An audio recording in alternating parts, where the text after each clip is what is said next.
The story kicks off with a group of kids full of dreams. One of them excitedly says they should become treasure hunters, imagining themselves venturing to treasure vaults around the world, claiming riches and glory. The others are fired up by the idea, agreeing that the 6 of them together could achieve their dream of becoming the strongest heroes in the world. Then the red-haired kid even mentions they should head to the capital Zabrudia one day. The scene then jumps to the present day, and we see a cloaked man walking the bustling streets, musing about the life of treasure hunters. He explains that treasure hunters are like the celebrities of the imperial capital. They travel to ancient ruins and treasure vaults scattered across the world, risking their lives to claim hidden treasures. For the danger of fighting terrifying monsters known as phantoms, they're rewarded with wealth and honor. Then, as the man walks, a tavern comes into view. He notes that today inside this tavern, one of the most powerful clans called First Steps is holding interviews for new party members. He explains that a clan is essentially a gathering of parties like a mutual aid society. There's only so much an explorer can do on their own. If you want to climb to higher levels, it's crucial to join a strong party and grow alongside your allies. Then, while standing in line to get into the tavern, the man admits to himself that he was never able to reach that point. Suddenly, a girl behind him strikes up a conversation, asking if he's here to form a party too. Apologizing for the sudden chat, she introduces herself as Ruta Runeback, an explorer certified at level 3. The guy responds introducing himself as Cryandry, but then when Ruta offers to shake his hand, he doesn't take it. She then seems surprised at the huge crowd gathered for the interviews and confides that she's been exploring solo until now, and she struggled with a treasure shrine called the White Wolf's Den, which led her to finally consider joining a party. Another explorer nearby overhears their conversation and scoffs, thinking Ruta is out of her depth for trying to tackle that treasure shrine at level 3, and he smugly tells her that a place like that isn't for amateurs like her. Ruta understandably doesn't appreciate being called an amateur by a total stranger, but the guy doubles down, explaining that First Steps is one of the top clans in the imperial capital. Sure, level 3 might be considered mid-level in the outside world, but here,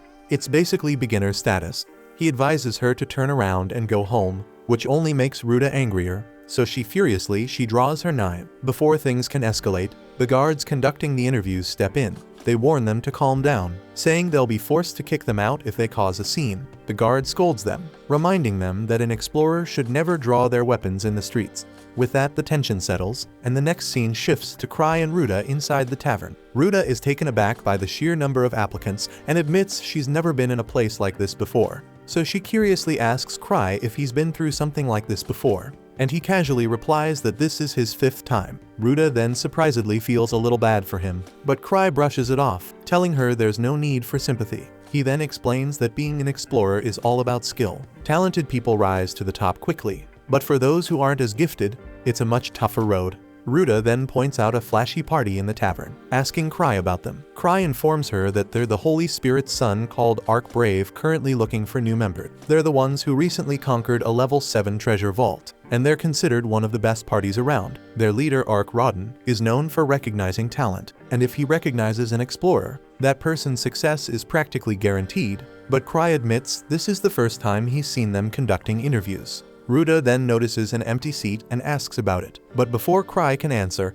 the rude guy from earlier butts in again, arrogantly declaring that Ruta is clueless. He says he'll enlighten her whether she wants it or not, despite her telling him to stop. He introduces himself as Greg Zangief, a level 4 certified explorer. He points out that the empty seat belongs to the founder of the Grievers, one of the most respected parties in the capital. Cry then explains that the Grievers came to the capital a few years ago as a fresh new party, and they quickly rose to prominence due to their immense talent. Their official name is Grieving Souls, and as Cry reveals, they are the party of his childhood friend. Greg, still budding in, mentions that rumors are swirling about the Grievers recruiting a new member for the first time in years, which is why so many explorers have gathered.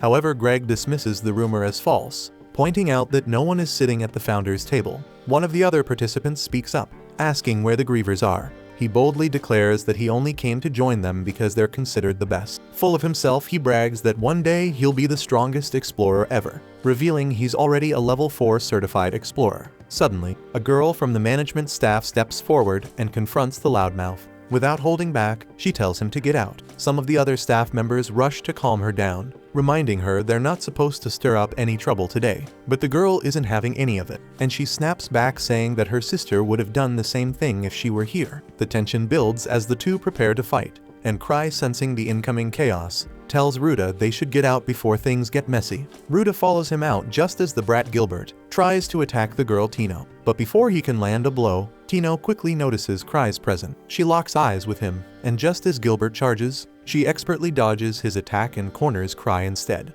With Gilbert still flailing, Tino turns to Cry, calling him master, and asks what he's doing here. It's then revealed that Cry isn't just some random explorer, he's actually the leader of grieving souls and the clan master that everyone's been talking about. Cry begins to explain that everything started several years ago when he and his group left their village as fresh newcomers eager to explore. They quickly conquered several beginner treasure vaults one after the other. But one day while exploring a vault, a monster attacked Cry, but one of his friends killed it just in time. The friend praised Cry for acting as a decoy. Cry, however, knew the truth. He hadn't even noticed the monster was there. In that moment, he realized something critical. Though they all shared the same dream, their talents were far from equal. He recognized himself as just an ordinary guy in comparison and started to feel like a burden. He knew his friends were too kind to tell him to leave, so he decided on his own to quit the party. But when Cry tried to talk to them about it, they all dodged the topic, saying they still hadn't chosen a leader yet. Then the red-haired guy in their group suggested that Cry should be their leader, and the others immediately agreed, saying Cry was perfect for the role since he was good at giving speeches and motivating everyone. So Cry didn't even get the chance to refuse. Fast forward several years, and Cry is still the leader of the party, made up of his childhood friend. He admits that while he holds this role, he's long wanted to retire from being an explorer. Ruta then is still stunned and can't believe Cry is the clan master of First Steps, and even Ark joins in teasing Cry. Ark recalls how Cry had claimed he was late because he overslept, but now it seems like he was just secretly assessing the participants by blending in with them. Cry corrects him, saying that he really did oversleep, but Ark refuses to believe him. Cry then comments that much like Ark, most explorers just don't listen to people. Tino, visibly annoyed, says Ark is being downright rude and jokes that they should kick him out of the clan. Ark laughs, thinking Tino's sense of humor is hilarious. We also learn that Tino is a level 4 certified explorer, and Cry explains that she's a solo explorer in First Steps and also one of his childhood friends, as well as a disciple of Liz, one of their strongest members. Ark asks Cry if he's found any good candidates, and Cry, in his usual snarky way, wonders if Ark would actually take the person he recommends into his party. Ark without hesitation says he would because he trusts Cry's judgment, and the whole tavern is shocked to hear this. Ark's party mates try to warn him against it, but Ark stands firm, saying he'll only take in a single person suggested by Cry. Cry then asks if it can really be anyone, and Ark leaves it completely up to him. Cry thinks to himself that Ark really does have a big heart, though he notices one of Ark's party mates glaring at him for this. Cry then glances at Tino, and she immediately assumes he's going to choose her. She proudly declares that she's made up her mind to stay by Cry's side, now and always. She even adds that she has no interest in joining that wannabe handsome guy's party. Meanwhile, Gilbert starts causing a scene again, loudly announcing that he's going to be the one to join Ark's party. Cry recalls that Gilbert boasted about being level 4 and wonders if he's even in a party at all. Gilbert brushes it off, saying it shouldn't matter. Cry starts thinking that maybe this guy could be an asset if Ark trains him right. But Cry admittedly knows his eye for talent isn't great, so it might come down to luck. Cry then tells Gilbert he'll recommend him to Ark, but there's a catch. He asks Gilbert what he thinks is the most important thing for an explorer. When Gilbert can't answer, Cry tells him not to lose. He warns that if Gilbert lacks strength, he could put his entire party in danger, so Cry needs to see if Gilbert has what it takes. He casually mentions that ever since he became an explorer, he's never lost once.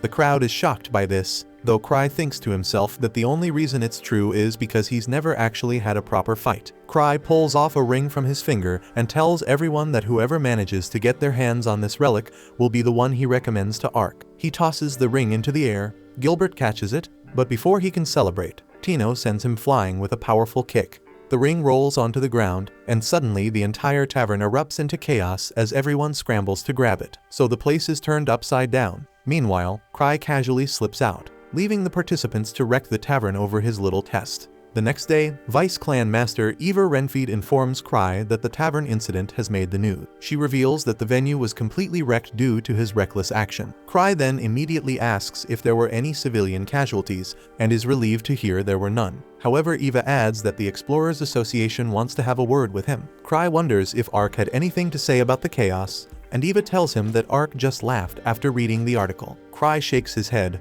thinking Ark's far too easygoing, and suggests they charge the repair bill to Ark's account and send him to the association as well. Eva sighs, telling Cry he relies on Ark way too much.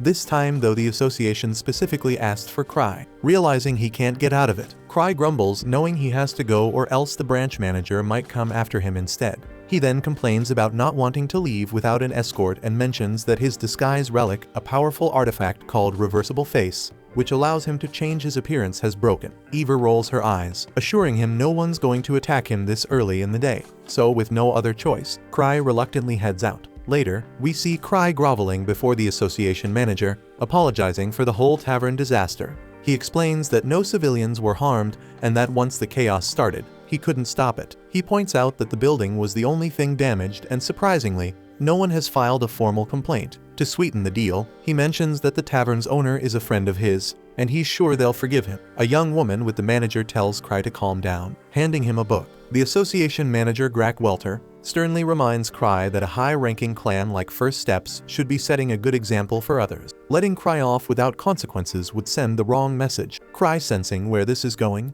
realizes he's about to get stuck with a chore. He explains that the Hunters Association receives all kinds of job requests, many of which are tough time-consuming, and pay so poorly that no one wants to take them on. Hunters call these unwanted tasks chores, and Cry is not a fan of the idea. Resigned to his fate, Cry flips through the list of available chores, most of which are meant for level 4 explorers or higher, but eventually he finds a level 3 task that seems a bit easier and snatches it up without thinking too hard about it, and we find out that he chose a rescue mission. Afterwards, we see Cry leaving the association, and Grack watches him, thinking to himself that Cry hasn't changed a bit. He reveals that Cry, without realizing it, picked one of the most difficult-looking chores.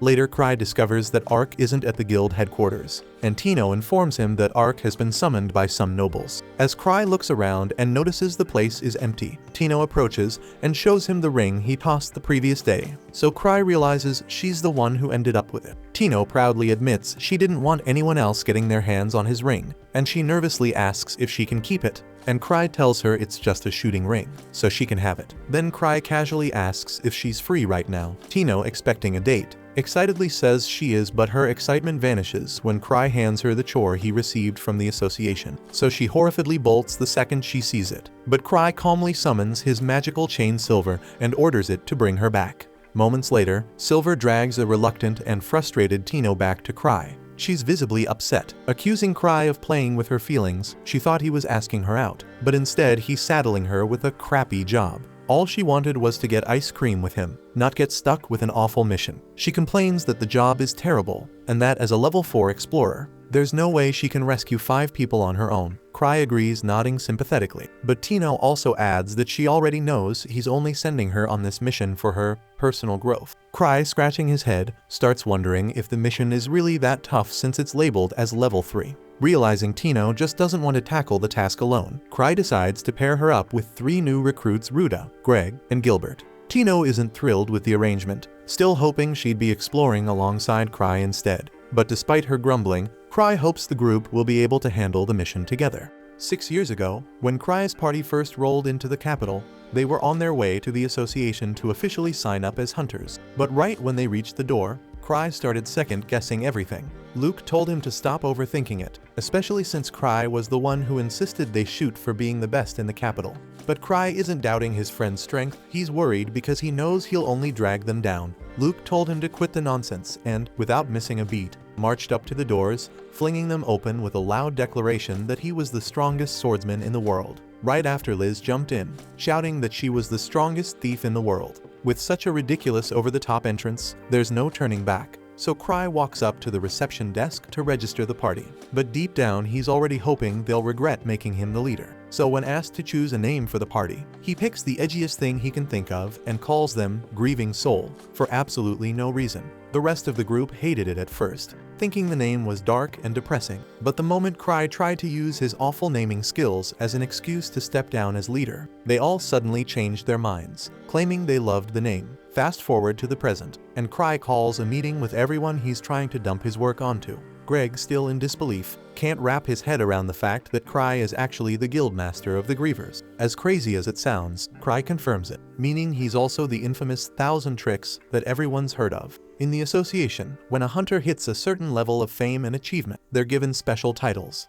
turning them into almost celebrity-like figures. Cry ended up with 1,000 Tricks as his title, but Gilbert refuses to believe any of it, since 1,000 Tricks is supposed to be the strongest person in the capital, and Cry looks like he's never even seen the inside of a training hall. Tino immediately jumps to Cry's defense, insisting that Gilbert is just too weak to understand Cry's power. Meanwhile, Cry is standing there, clueless as ever, wondering what power she's even talking about. He knows he only gets called the strongest because his friends constantly shower him with undeserved praise.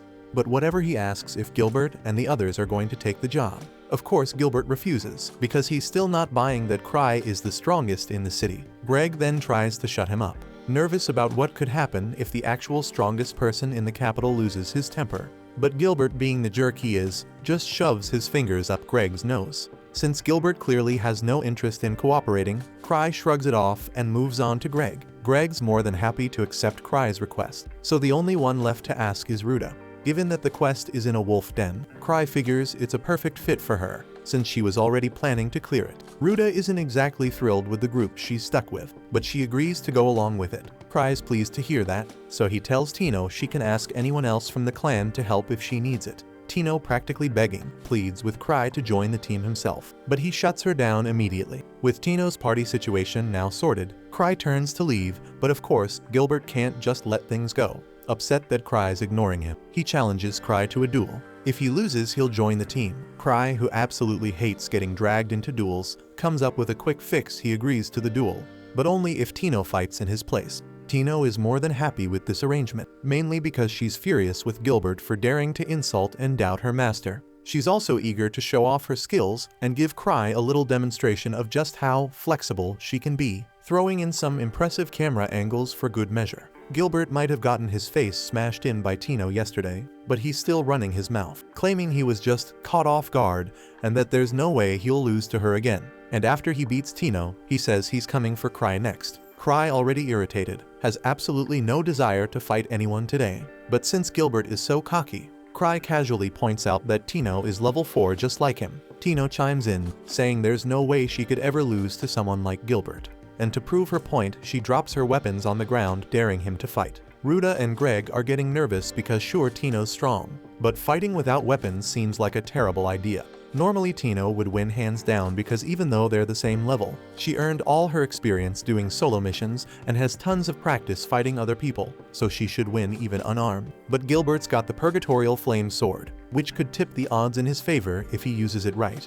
Or at least it could have, if he hadn't thrown his sword down too, deciding to fight barehanded. That was without question a dumb move, but Gilbert won't tolerate being looked down on, so he insists on fighting on equal terms. Now Tino's even more confident she'll win, so she casually mentions she'll grab some ice cream with Cry after she's done beating Gilbert up. Then as the fight begins, she charges at him, aiming for his face. Gilbert dodges the first blow, but can't avoid the follow-up, a vicious kick to the face that sends him flying, just like last time. It looks like it's over, but to his credit, Gilbert gets back up and charges in again. Not that it helps he gets caught in a chokehold almost immediately, but at least the guy's got some spirit. After some effort and training on his part, Gilbert finally manages to break free from Tino's hold. But unfortunately for him, the moment he does, she drops him to the ground with a clean chop to the back of his head, so he's definitely not getting up this time. As Tino celebrates her victory, she thanks Cry for helping her become so strong, even though Cry never actually did a thing to train her. Greg and Ruta are left absolutely floored by Tino's strength, while Gilbert just can't accept that someone might actually be stronger than him. Since the day he first picked up a sword, Gilbert always believed he was destined to be a hunter. His training allowed him to surpass professional swordsmen with ease, and when he finally reached the age to register as a hunter, he headed straight for the capital and formed a small party to start clearing vaults. Up until now, he had never known defeat. Even though Tino isn't fond of him, she still respects Gilbert's skill, so she encourages him to pick up his sword and keep fighting. But Gilbert, stubborn in his pride, refuses, so Tino shakes her head, disappointed knowing that foolish pride like his is a one-way ticket to getting killed. As much as Gilbert hates to admit it, Tino's right. If this had been a real fight, he'd be dead several times over by now. So he's forced to confront the harsh reality that he's not as strong as he thought. Right then Cry chimes in, casually guessing that Gilbert probably left his previous party due to a difference in strength. Gilbert is floored because Cry is spot on. Cry goes on to explain that he's dealt with similar issues in his own party, though he didn't quit, even if he might have wanted to. Gilbert totally misinterprets this, thinking it means Cry completely outclasses his teammates, and that Grieving Soul, the strongest party in the capital, is miles ahead of everyone. So this gives Gilbert a whole new understanding of what it really means to be the strongest. Cry then notices Gilbert's sword and gives it a light tap, just to see what it's capable of. At his command, flames immediately start pouring out of it, much larger than anything Gilbert has ever been able to summon. Gilbert is absolutely floored. He's owned the sword for ages, but has never managed to produce flames even close to this, let alone control them the way Cry just did with a mere tap, and even without grabbing the handle. In this world, mana material is the lifeblood of everything. It's everywhere, just invisible to the naked eye. But inside treasure vaults, mana condenses into all sorts of physical forms, turning into everything from bizarre crystals to rare artifacts. The White Wolf's Den is one of these vaults, known for spawning blood-soaked wolf phantoms. Naturally, Cry is more than relieved he sent the others down there and didn't have to deal with it himself. Eva, however, questions his decision. Was it really smart to send such inexperienced hunters into a place like the Wolf's Den? Cry waves it off, saying it's only a level 3 vault, and those 4 are pretty skilled for their level. Besides, he just has to thank Eva for the info on Gilbert, because watching Gilbert freak out when Cry randomly guessed a bunch of stuff about his past was pure gold. Eva's glad she could be of help, but she's more curious about how Cry handled Gilbert's relic like it was child's play, so she wants to know his secret. Cry shrugs, saying the relic was pretty straightforward, one of those he can control right off the bat. Even someone as green as Gilbert could use it with minimal training, so Cry doesn't see what's so impressive about it. But being the relic hoarder that he is, he's already debating whether to ask Gilbert to sell him the sword. Eva shuts that idea down immediately. Cry has already blown through a huge chunk of his budget on relic collecting. His collection is massive as it is, so why on earth would he need yet another one? Cry's eyes light up, insisting that each relic is one of a kind, and even though he's sitting on over 20 relic rings alone, there's always room for one more. Eva, realizing it's pointless to argue, just sighs. Sure, Cry has a solid income, but she can't let him blow it all on his obsession. See, the profits of Grieving Soul are split evenly among all members, regardless of what they actually contribute. So even though Cry barely lifts a finger, he still gets a fat paycheck every month, and there's no way he's giving up his relic addiction anytime soon. Then, when one of his relics needs recharging, he seizes the opportunity to dodge the conversation. He heads over to a member of the association and asks for a little help charging it up with magic, and they're more than happy to oblige, since Cry's always doing so much for them. While Cry's relic is being charged, the guy helping him casually mentions a rogue phantom that popped up on the northern road and completely wrecked a caravan. There were 3 level 3 hunters guarding it, so this phantom has to be seriously strong. Now the Third Order Knights are recruiting for an extermination party. According to reports, the phantom was a wolf, and the location is near the White Wolf Den, meaning it likely came from there. There was probably a mass spawning of wolves, so the den is probably crawling with enemies at this very moment. Anyone unlucky enough to be down there is in for a world of hurt. Cry tries to brush off his concern, telling himself Tino's party is probably fine. But then the people around him start chatting about how the monsters in the White Wolf Den have been growing stronger lately, to the point where the association is considering bumping up its threat level.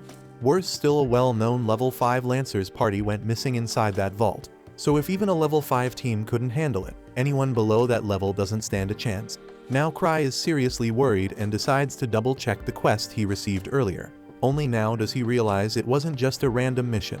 It was a rescue job for Lancer Rudolph and his level 5 team. Cry should have actually read the quest details before sending Tino and the others into that death trap. But it's too late to call them back now. The people sitting with him notice something's off and ask if everything's okay. Cry admits that he sent Tino into the White Wolf Den. The two are horrified, realizing that Cry sent a level 4 down into a vault that even a level 5 party couldn't survive. They assume Cry knew how dangerous it was and sent her as part of her training, because what kind of reckless teacher would send his student into a deadly mission without researching it first? Cry, feeling the pressure, suddenly stands up, muttering that he's got something urgent to take care of. Once Cry gets into the halls, he starts having a full-blown panic attack. He tries to calm himself, thinking, Tino's pretty skilled, maybe she can handle this. and Gilbert is almost as strong as her, at least when he's got his flame sword. But then it hits him, he drained all the power from that sword during his little demonstration. So if Gilbert didn't recharge it afterward, that sword's about as useful as a paperweight. Cut to Tino and the others as they make their way toward the White Wolf Den.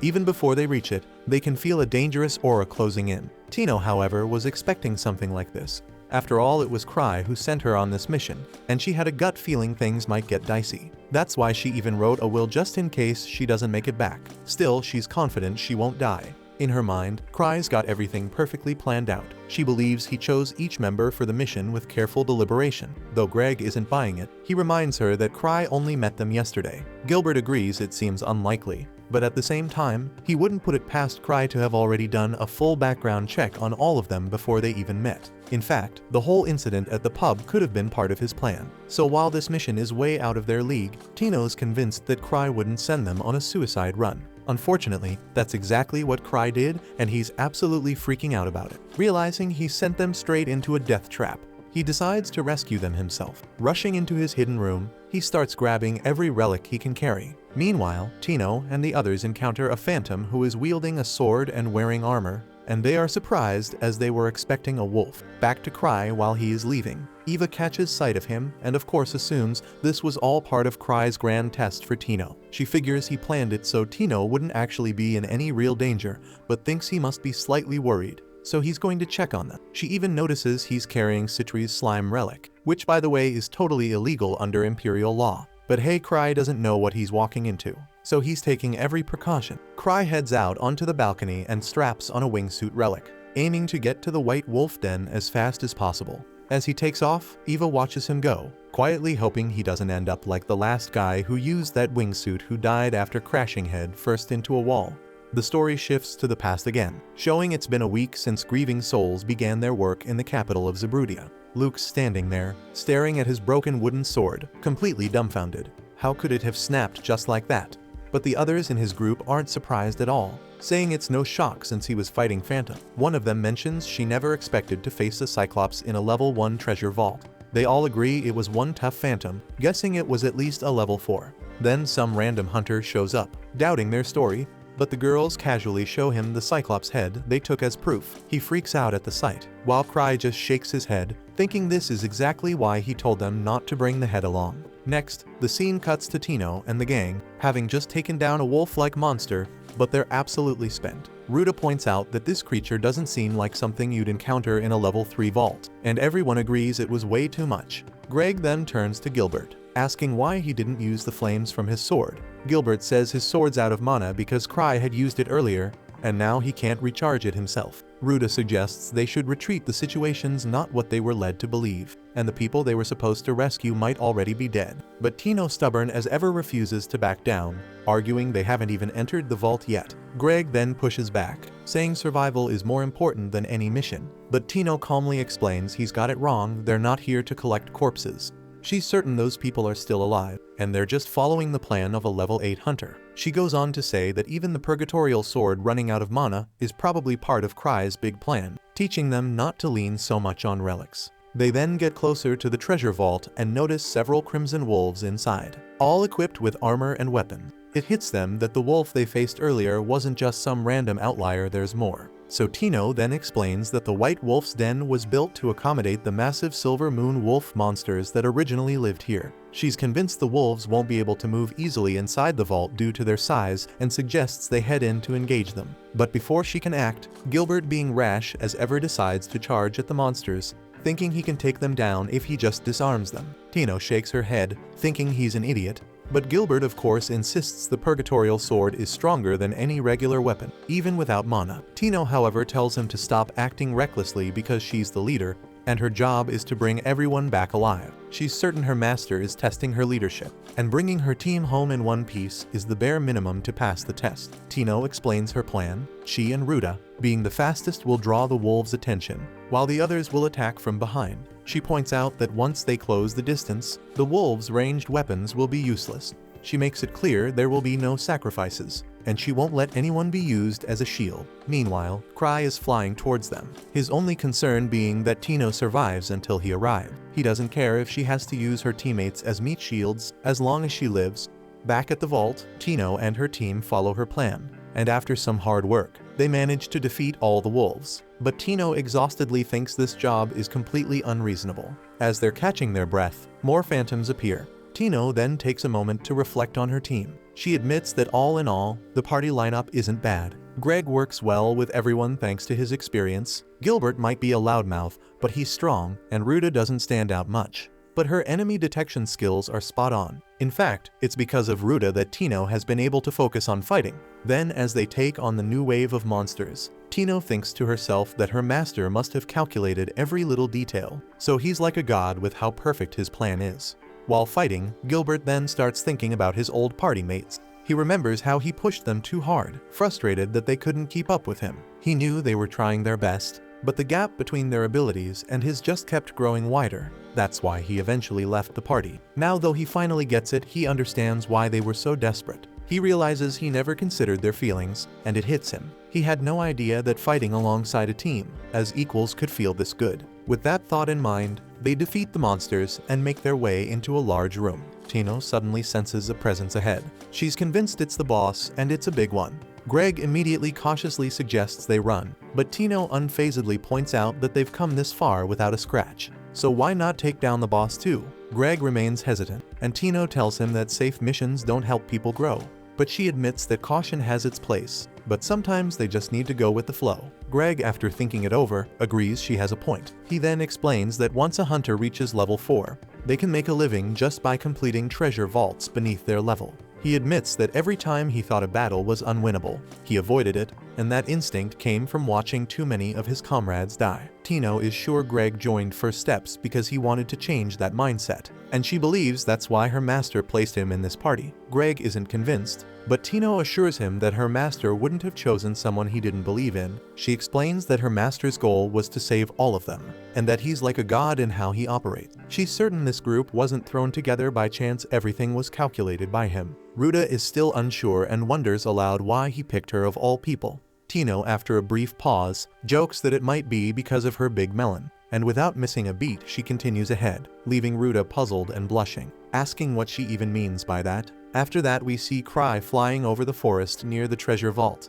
and of course he can't spot Tino anywhere. He grumbles that this relic is way too fast, and wonders who the heck would make something without brakes. He enters the vault, crashing into the walls like a maniac as he flies inside. Meanwhile, Tino and the crew are facing the vault's boss, a massive white wolf. It lunges at them, but they manage to dodge, all thinking the same thing: this thing's way too strong. Tino then notices the boss isn't wearing a helmet, and she figures its head might be the weak spot. Determined to overcome this trial set by her master, she presses on. So Gilbert then steps up and blocks the monster's next attack, while Greg rushes in but gets launched backwards from the sheer power of the beast. Tino, quick on her feet, uses her agility to close the gap, dodging every swipe the wolf throws at her. Ruta observes Tino, and she is impressed because there's not a single shred of fear in Tino. The monster then turns its attention to Greg, and his sword snaps as he tries to block. The beast then moves in on Tino, but she takes the chance by climbing its weapon to deliver the final blow to take it down. But just as they catch their breath, they notice that the phantom manages to slash Tino's leg. Ruta rushes over asking if she's okay, but Tino waves her off saying she's got a potion, and quickly heals herself. Then we see that Greg looks distraught over his broken sword, but Gilbert bluntly tells him to be thankful he's still breathing. Greg agrees and sighs, saying they've just got to find the missing people now. So Tino nods and hands him the sword of the boss they just defeated. Suddenly, they're ambushed by 4 monsters, all resembling the wolf they just fought. They can't believe it, 4 of them at once. So Tino feels the pressure, thinking this is way too much even for them, and she's left wondering what her master was thinking when he sent them into this mess. Greg, clearly anxious, asks what they should do next, so Tino quickly tells everyone to retreat into the narrow passage on the right, because the monsters are too big to move well in there. But before they can make it, the monsters catch on and block their escape route. Figuring out their plan, Gilbert and Greg then offer to act as bait, telling the girls to make a run for it. But Ruta hesitates, unsure if it's a good idea. But Greg insists it's better than all of them getting wiped out, and Tino, feeling stuck, wonders if this is seriously their best option. Lost in thought, she starts thinking about her master and suddenly remembers something. She then snaps back, telling everyone that no one's being sacrificed today, and she tells them to target the monster's eyes. Gilbert and the others rush to fight off the creatures, just to give her the opening she needs. Tino recalls the training she did with the ring her master gave her, and with determination, she uses the same move to strike the monster's eyes, blinding one just long enough. Gilbert, seeing his shot, charges in, only to get hurled into the wall by the beast, getting wrecked in the process. Despite the pain, he mumbles an apology for jumping the gun, but Tino reassures him he did nothing wrong. As they're surrounded by 4 monstrous nightmares, it starts to sink in they might not make it out of this. Then out of nowhere, Cry crashes into one of the beasts, finally ending his wild ride, and Tino can't hide her relief at seeing him. Greg then quickly notices the creatures seem freaked out by Cry, but the monster that Cry crashed into, probably feeling brave, goes in for an attack. But one of Cry's rings protects him. The monster's shock is obvious when its attack fails miserably, and Cry, ever the showman, casually lies about having 17 lives. Then, without skipping a beat, he uses another ring to unleash a devastating blast, leaving everyone stunned by his insane power. Meanwhile, Cry, baffled by the strength of these creatures, wonders what the hell they are and questions if this is even still a level 3 vault. Despite his attack, the monster gets back up, leaving the others stunned. But Cry isn't surprised. He knows his shot rings are flashy, but not particularly strong. Glancing at the weapons the monsters are carrying, he feels relieved that for once, he brought 17 barrier rings with him. Still, he doesn't care about the rescue mission anymore, he just wants to go home. But unfortunately, the monsters aren't giving him that luxury. They prepare to attack, leaving him no choice but to use the necklace he's wearing. Cry drinks from the necklace, and then he tosses it into the air, and shoots it with a shot ring, creating a cloud of smoke. And then he quickly tells everyone to run while they have cover. Then as they sprint away, the group can't help but feel that they're moving painfully slow. Ruta assumes Cry is keeping pace with Tino's injury in mind. But we soon learn the truth, this is as fast as Cry can run. As they escape, Tino reflects on her master's kindness, remembering the first time they met. Back then, she was being bullied by some rough-looking men, and it was the grieving souls who saved her. After asking their name, she'd been determined to join them ever since.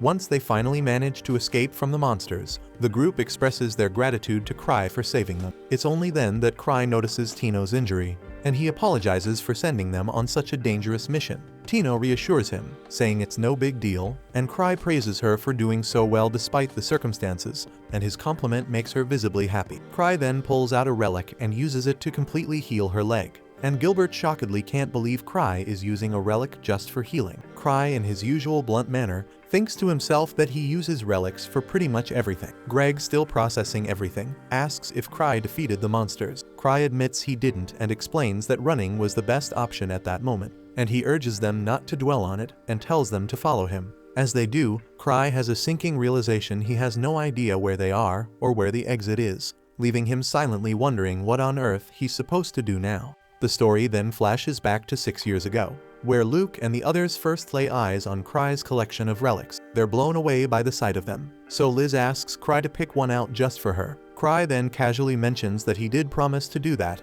and Luke, not wanting to be left out, protests that's not fair, and asks Cry to pick relics for him too. Soon enough, the whole group chimes in with the same request. Then one of the party members curiously points to a relic and asks about it. So Cry explains it's a magic bag, one that can store more items than it seemed. The girl is impressed and realizes the bag must warp space, thinking it's a rare and valuable item.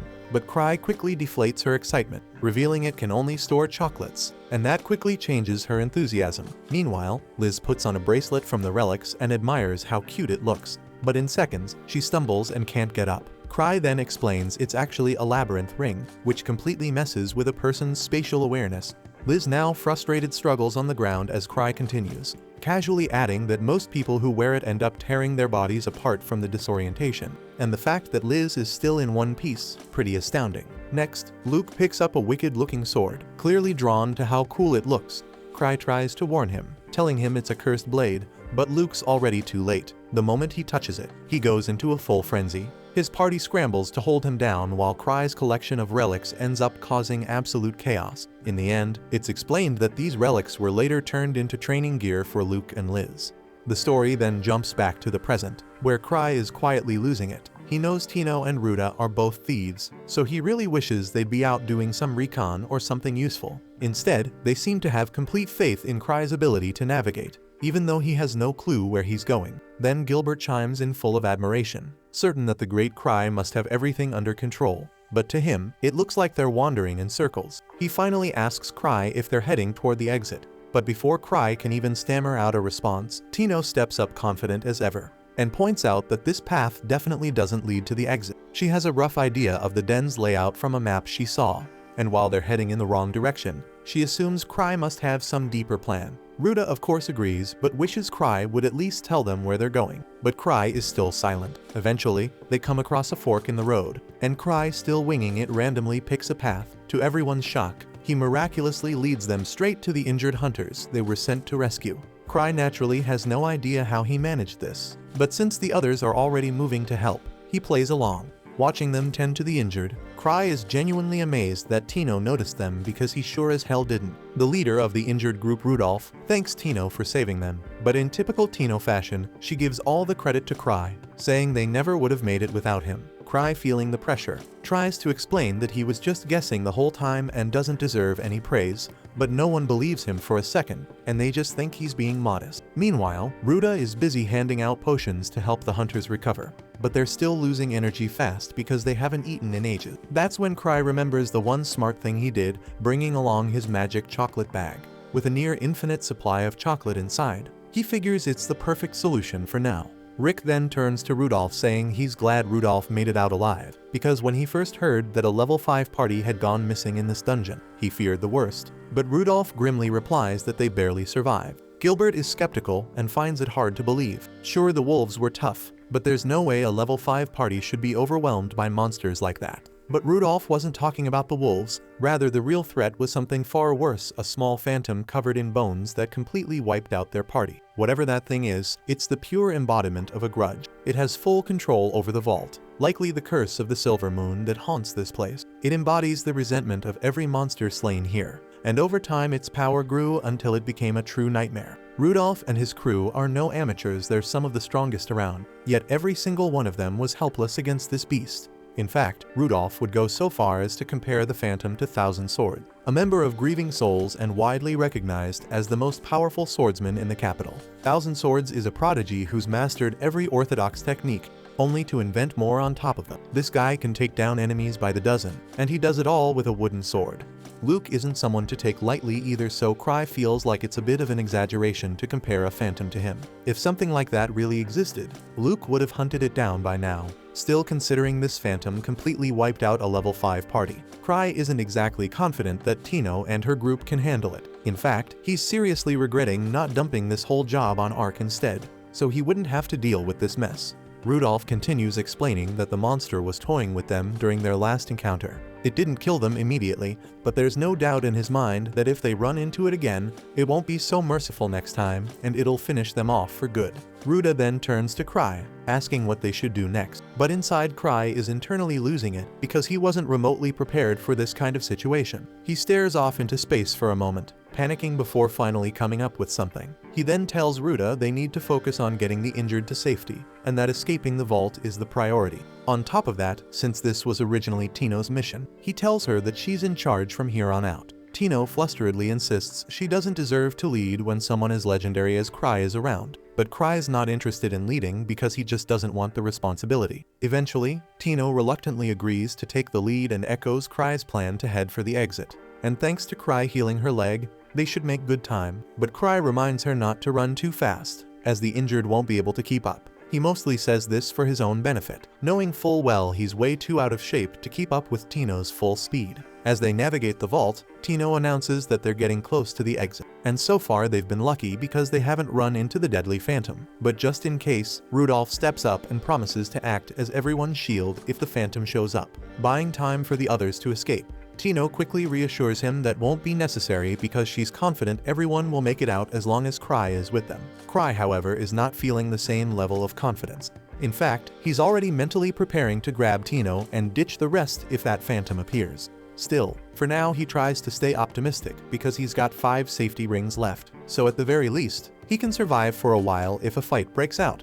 But that's about it because his shot rings don't work, and he lost the only sword relic he had while flying over here, so staying optimistic is a bit of a struggle right now. Just then, everyone feels something ominous approaching, and they all snap into battle stance. Cry steps in front of Tino, determined to protect her. He's got no attack relic, but he's fully prepared to throw himself at whatever's coming, even if it means launching himself like a human missile with his wingsuit. The atmosphere shifts as the Phantom closes in, and everyone is paralyzed with fear because they can already tell they don't stand a chance against this thing. But Tino's terror intensifies when she spots something even more terrifying behind the Phantom, and an overwhelming sense of doom washes over her, so she starts begging Cry for help. Meanwhile, Cry recognizes the second figure but is more confused than scared, having no idea why she would show up here. Suddenly, the second figure Flash steps in and obliterates the Phantom with a single kick. After witnessing that level of power, there's no doubt in Cry's mind it's Liz. She casually walks up to Cry and, just to make sure, asks if it was okay that she kicked the Phantom into the wall, admitting she has no clue what's going on. But Cry, still stunned, tells her she has nothing to worry about. Liz then, relieved, and mentions that on her way over, she found one of Cry's sword relics lying on the ground. Ruda and Greg instantly recognize who Liz is, but Rudolph has never heard of her. Liz's eyes narrow because she can't believe there are hunters who don't know about grieving souls. She's already on edge, having sprinted home to see Cry, only to be told he had gone to this vault. Initially, she thought Cry was just being overly cautious, certain that Tino could handle this mission on her own. So you can imagine her disappointment when she shows up and sees that Tino is failing miserably at managing what should have been a minor vault. Gilbert, trying to defend Tino, pipes up to say that she didn't do anything wrong, but Liz isn't having it, and without a second thought, she kicks him into the wall, leaving him nearly dead from the hit. With no more distractions, Liz turns her fury back on Tino, berating her for being such an incompetent weakling after all the training she's been through.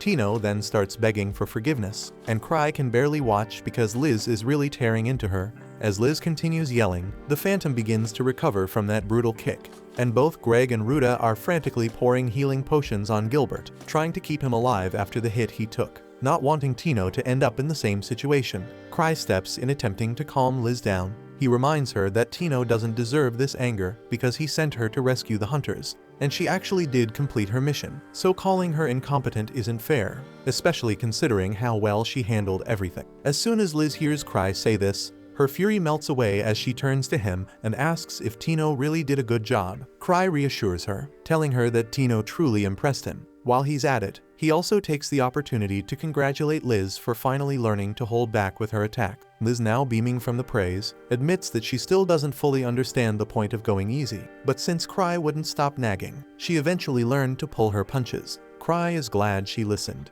though he does point out that she might need a bit more practice after all. Gilbert is in critical condition from her so-called warning shot. Tino apologizes again for the trouble she's caused, but Liz, now calm, reassures her. She tells Tino she's got real potential, but she'll have to work twice as hard to make up for her lack of raw strength. Meanwhile, the Phantom has regrouped with one of the wolf bosses and is preparing to attack again. The rest of the group braces for the worst, but Liz just looks annoyed. The monster has the audacity to pull out a machine gun, as if that's supposed to intimidate her. She casually picks up her mask, and as the wolf opens fire, Liz doesn't even flinch. The bullets move so slowly, they might as well be in slow motion, and by the time the gun runs out of ammo, Liz is still standing there, completely unharmed. Not only that, but she's casually holding some of the bullets in her hand, and she's even had the time to arrange the rest into a neat little pattern. Liz might have cooled down earlier, but finding out that Tino was struggling against a monster with a gun has her even more furious than before. Liz was dodging bullets by the time she was 10 years old, so having a monster point a gun at her is nothing short of an insult.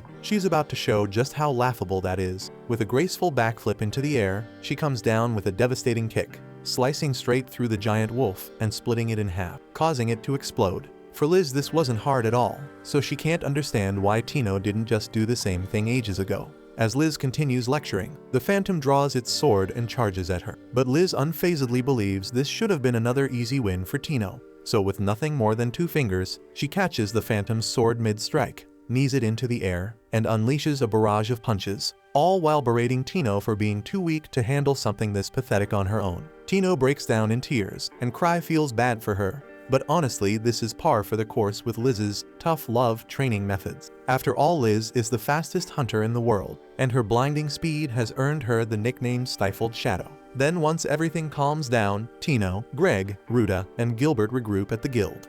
Gilbert announces that he wants to give up his flame sword because he's realized he's been relying on it way too much, and now plans to train his body from scratch until he can catch bullets like Liz.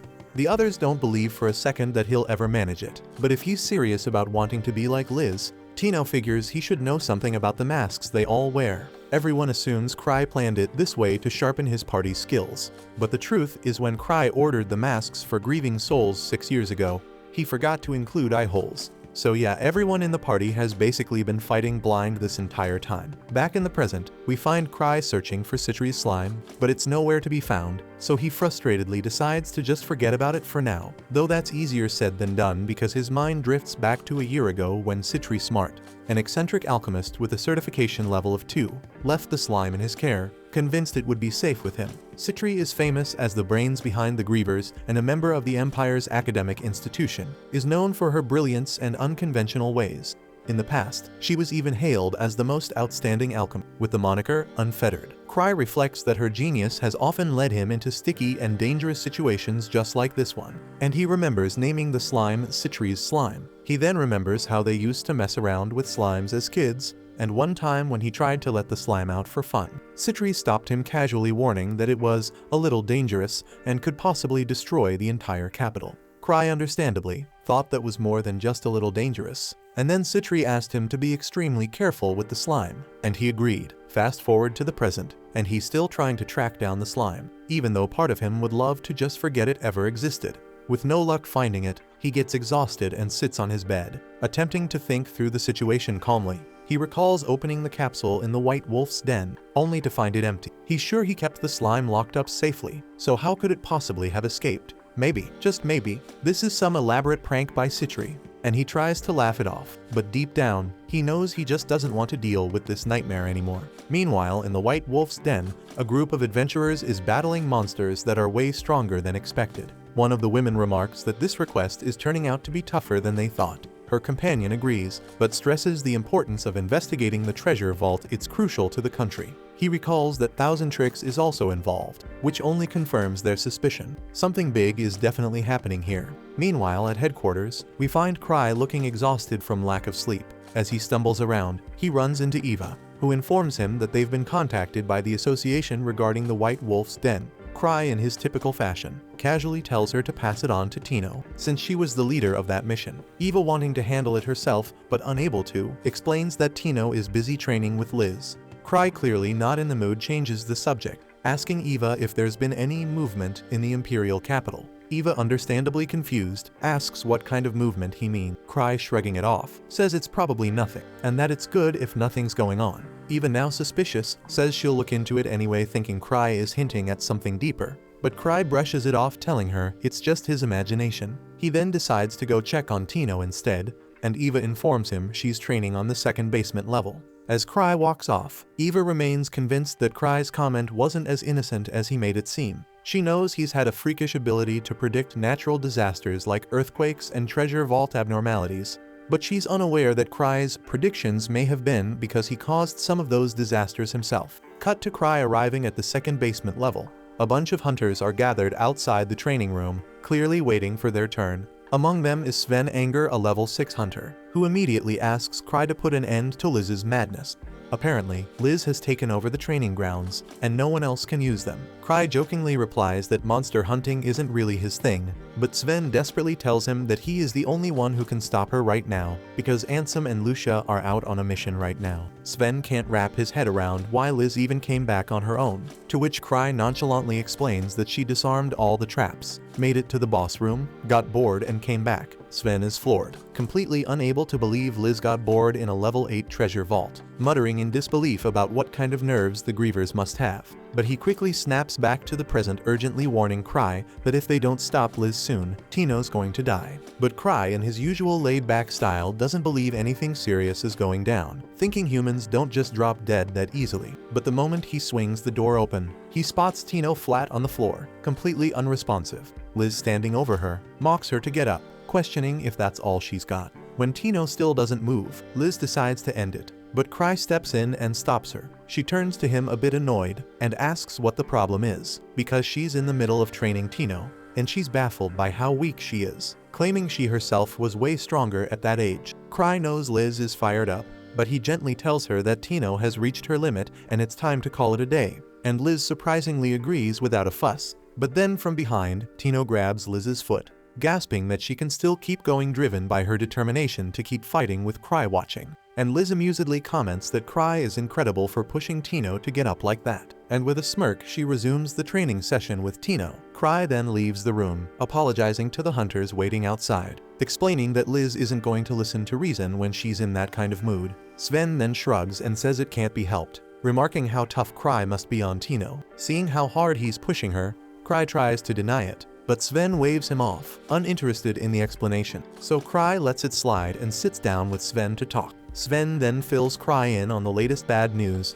The northern route has been closed off due to the appearance of multiple phantoms, and the situation is still under investigation. And to make matters worse, the knights who went to check things out were killed. Cry remembers hearing about phantoms from the White Wolf's den attacking a traveler and thinks something's definitely off with that treasure vault. So he wonders if this is why Gark called for him. His thoughts then drift to Ark, wishing he were around to handle this mess, because everything always seemed to go smoother with Ark in charge. So eventually Cry decides to buy some time until Ark returns. Noticing how calm Cry looks, Sven remarks on how relaxed he seems despite the chaos. Cry, internally shrugging, thinks it's only because this whole mess isn't really his problem. He then figures if he sends the obsidian cross over to Gark, then it's not on him. So he casually suggests to Sven and his party that they take on a quest for the association, since they can't use the training room anyway. And he also adds that while they're at it, they should let Gark know he's busy and can't answer the summons. Cry then takes off, and Sven's party member mutters that he has no clue what's going on in Cry's head.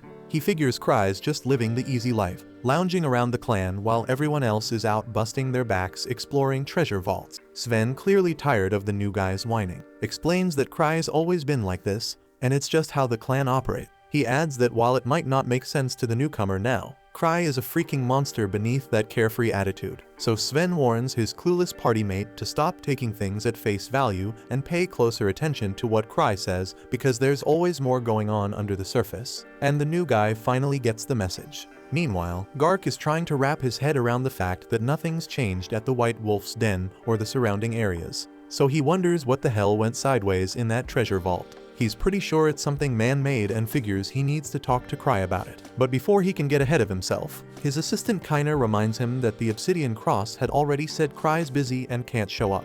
Gark, not buying it, says he'll just have to go see Cry himself, convinced that Cry's got some intel. Kaina then confusedly asks why Gark thinks so, and Gark points out that Cry hasn't been hitting up treasure vaults much lately, but for some reason, he made a special trip to this one. So that alone screams that something's off. Elsewhere in some shady facility, a group of researchers is in full panic mode. Their lead scientist can't believe a high-level hunter got involved. He knows it's only a matter of time before the association figures out what they're up to. But worse yet, they realize that 1,000 Tricks is way more dangerous than they'd heard. Turns out, this sketchy group calls themselves the Magical Society of Akashic Tower, and they're the ones pulling the strings behind all the weird stuff going on lately. They complain that hunters are relentless, and they know the hunters won't back off until they uncover the cause of the abnormalities. The leader, trying to calm the crew, explains that their endgame is to develop a way to create treasure vaults at will, and once their research pans out, they'll be able to generate endless treasure vaults. Then one of the underlings suggests they ditch the facility for now, baffled that their teammate Sophia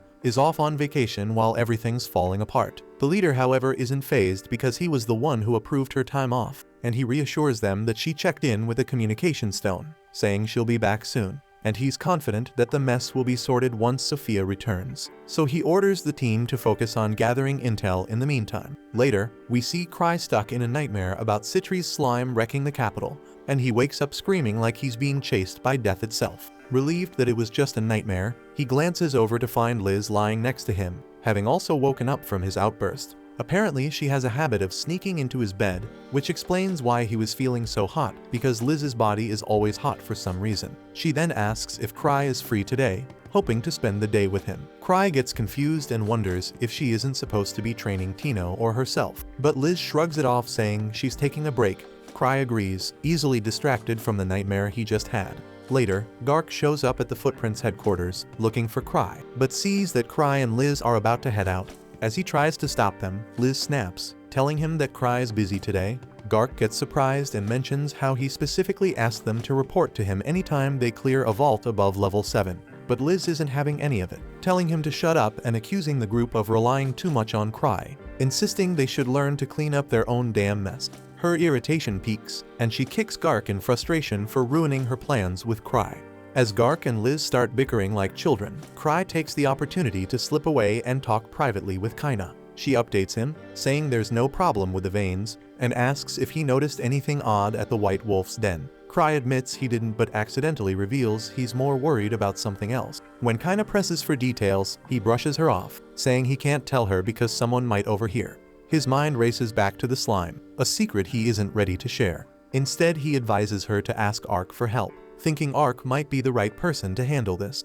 Meanwhile, Liz and Gark are still at each other's throats, with Liz mocking Gark for getting old and weak, which pushes him over the edge, making him fight seriously. Cry then explains that Gark used to be a level 7 hunter and steps in before those two idiots wreck the whole damn building. He tells Gark he's already finished talking things over with Kaina, but of course Gark's too stubborn to let it go. Just as he's about to lose it again, he realizes Liz has already slipped away and is standing beside Cry. Gark gets confused as hell and wonders when she managed that, and finally he calms down, but he grumbles that he probably needs to get his sorry ass back into shape, and then leaves with Kaina. Not long after Eva walks in, devastated to find the building trashed. Later, Liz and Cry are on their date, and Liz, still stuck on the earlier fight, says Gark's getting weaker. Cry disagrees, telling her it's ridiculous to compare others to herself. She laughs it off, saying he wouldn't last 2 seconds in the level 8 treasure vault she just explored with his abilities. That hits Cry, and he remembers the phantoms there were insanely strong. He starts wondering how they stacked up against the boss of the White Wolf's den, but Liz casually says she can't even remember facing a boss in that vault. That's when it dawns on Cry, the boss wasn't even worth remembering to her. Cry's thoughts then drift to Citri and the others still inside that level 8 vault, and he really hopes they hurry back because he's going to need Citri to do something before that slime stirs up a whole heap of trouble. Liz then notices that he seems down, and out of nowhere he asks what she'd do if Zabrudia was ever destroyed. But Liz, with her usual upbeat attitude, says she'd run away with him, but this time she wants them to go to a tropical country since she's never seen the ocean, and Cry thinks she's almost annoyingly optimistic. Then, out of the blue, Liz snatches up a guy who was watching them. Cry asks her to let him go, and as soon as she does, the man bolts.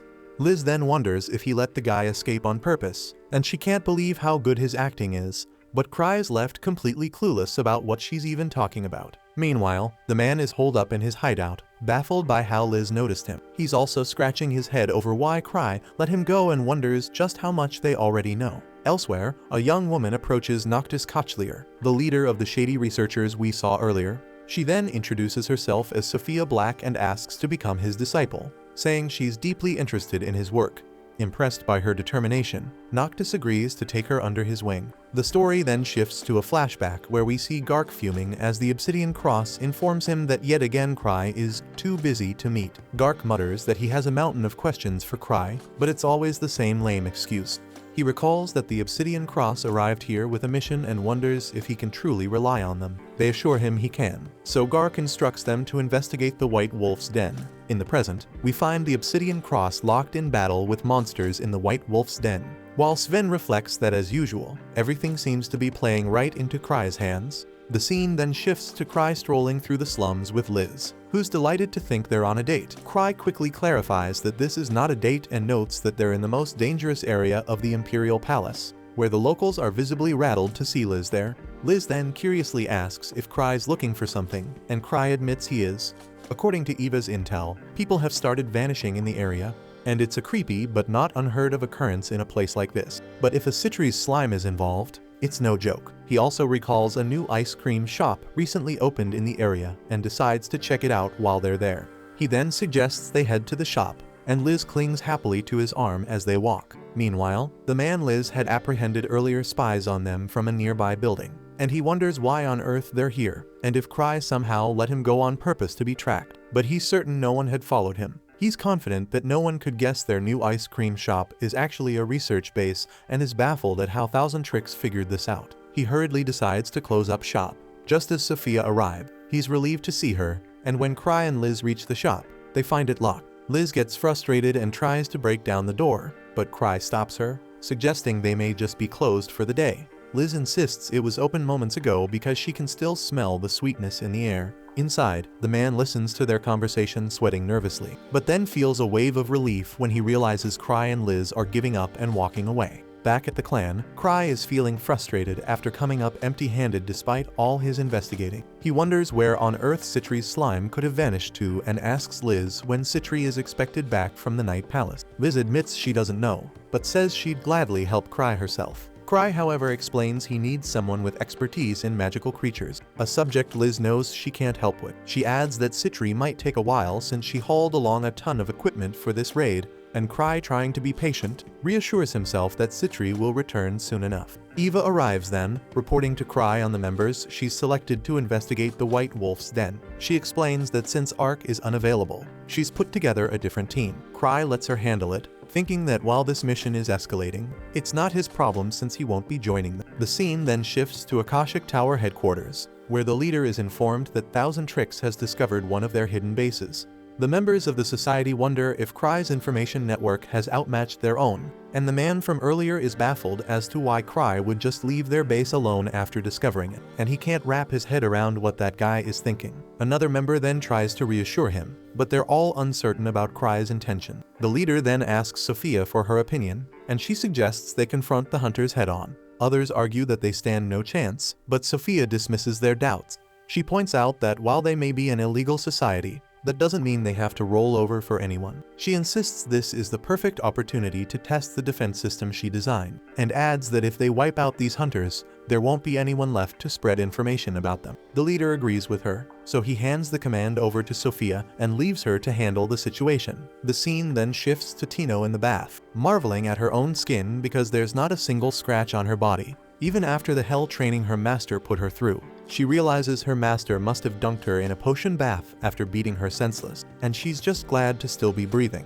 Afterwards, Tino heads over to the clan building and is shocked to find a crowd of people gathered there. She then asks one of the members what's going on, and he explains that they're teaming up with the association to investigate the White Wolf's den, and she's surprised they're deploying this many people. The member then adds that Cry had initially wanted to send Ark, but since he's unavailable, all these folks are standing in as replacement. Still, he admits that only the Grievers can truly fill Ark's shoes. Tino then starts wondering what must have happened in that treasure vault since her last visit to trigger this kind of response, and then we see that even Cry looks stunned at the turnout. Eva steps in and tells Cry that this is the team they discussed yesterday, but Cry hesitates and feels uncertain about sending so many people to a former level 3 treasure vault. He figures they'd be fine with even half this number, but the hunters get spooked at the idea. They plead with him to reconsider, worried that the mission was originally meant for Ark. Cry shrugs, thinking the mission isn't all that tough, and he had only wanted Ark for peace of mind. Eva then tries to settle everyone down, saying that Cry may have something to say to them. Cry then declares that half the crew should be more than enough for what used to be a level 3 vault. Still, the hunters look uneasy, so he finally agrees to send the entire team. Just then, Liz bursts in taunting the cowards, and insisting that she and Tino can handle the mission alone. Cry isn't sure if he can leave Tino with her on their own, because he knows how much Tino has already suffered under Liz's hard-handed training, so he insists the others can handle it and brushes Liz's offer aside. Eva then turns to Cry, asking him to lead the mission, but Cry grimaces trying to pass off the leadership to Sven, but Eva reminds him that Sven's already inside the vault. Cry thinks fast, agreeing to command the mission but mentioning that he's busy and will join them later. So until then he names Sven as their acting leader. Eva accepts, and Cry, satisfied with his plan, decides he'll take his time joining, aiming to show up just as the mission wraps up. Meanwhile, Sven and his party battle their way through monsters in the White Wolf's den, taking down every creature they encounter. Sven notes that while the monsters are strong, nothing here seems especially out of the ordinary, but they decide to press forward anyway. Back at the clan, Liz stews over why she's been left behind, pestering Cry to let her go with the others, but Cry declines, claiming he has a different task lined up for her. Liz lights up at this, agreeing to stay put, while Cry smirks to himself because he only said that to keep her from charging off to the treasure vault on her own.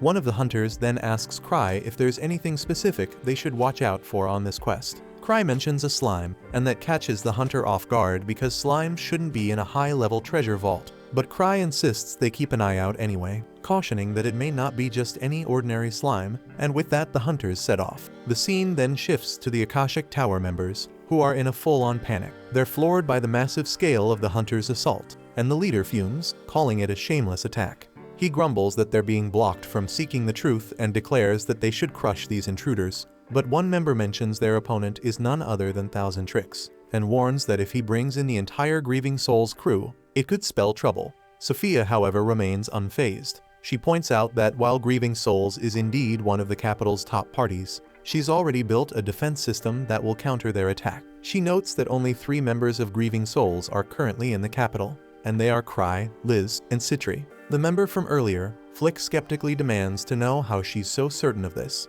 and Sophia smugly responds that her information network is leagues better than his, which ticks him off. She then adds that they can easily handle Stifled Shadow by preparing against physical attacks, and notes that Thousand Tricks won't be able to operate at full strength without a party member to guide him. The leader suspects that Citri might be the real problem here, but Sophia reassures him that the defense system she's built around their stronghold is specifically designed to block an alchemist's magic techniques, making it impossible to breach. She then declares that Citri is her nemesis, and she's fully prepared to crush her once and for all. Sophia also explains that Citri has been poking around this research ever since she caught wind of the leader's thesis, and she firmly believes someone like Citri has no right to meddle in his work. Then, with fierce conviction, she asks for permission to use every resource they've developed to handle the oncoming threat, and the leader grants it without hesitation. He commands everyone to follow Sophia's orders as if they were his own, though Flick doesn't look thrilled by this decision. The scene then shifts to Sven and his crew, still in the thick of their investigation. Sven's party members start grumbling, questioning why they're even on this quest. So Sven reminds them that they had no choice. It was a direct order from Gark. Henrik mutters that it feels like they're just here to clean up Cry's mess, and Sven doesn't deny it, but he adds that someday, Henrik might finally understand just how extraordinary Cry really is. Just then, Sven gets a message over his communicator, and realizing the situation outside has shifted, so he tells Henrik to sound the whistle. Henrik does, and every party in the treasure vault begins to head outside at the signal. Once outside, a party member confronts the Obsidian Cross, demanding to know why they used the emergency signal when there's clearly nothing out of the ordinary. Sven calmly agrees, but explains that Cry advised them to watch out for slime, but the guy can't believe it, scoffing that Cry would issue such an order from his comfortable desk back in the capital. And after all, slimes are weak creatures, hardly worth a fuss. But Sven calmly replies that he sounded the whistle out of concern for everyone, adding that it won't hurt to wait for reinforcements before pressing on. The team still can't wrap their heads around the idea of slimes appearing in a high-level treasure vault. Sven then brings up an odd story, recalling how once Cry invited them to a flower viewing party, but insisted they all bring their weapons since it was outside the city. The rude guy rolls his eyes, wondering why Sven's rambling about a flower viewing trip now. Sven explains that the place they visited is now a treasure vault, and he asks if they've ever actually seen a vault appear because it's like hell bursting open right on Earth. The guy realizes Sven's talking about the infamous prison garden, and Sven adds that Thousand Tricks has a way of foreseeing these things. He points out that he paid a hefty price for the communication stone just to get the intel faster from Cry, because any information from him is very valuable. Back at the clan building, Liz eagerly asks Cry when they're heading out, excited to fight in front of him since she didn't get to show her true power last time. Cry considers that he'd intended to join at the last possible moment, but realizes now that timing it right might be tricky. Just then, Citri arrives and Liz is surprised to see her back so soon, but Citri retorts that she didn't want to hear it from someone who returned even earlier than she did. Citri adds that she hurried back, thinking Cry might need her help, and shares her unease, urging Cry to strike their enemies down now, before they get stronger. Then she pulls him aside to talk privately. Meanwhile, Gark is seen gearing up to enter the White Wolf's den himself. Kinda tries to stop him, reminding him he's retired, but he waves her off, saying he can't let Liz show him up. Kinda just sighs, thinking that he may be an adult, but he's as childish as ever. And just then Citri arrives to make a request of Gark.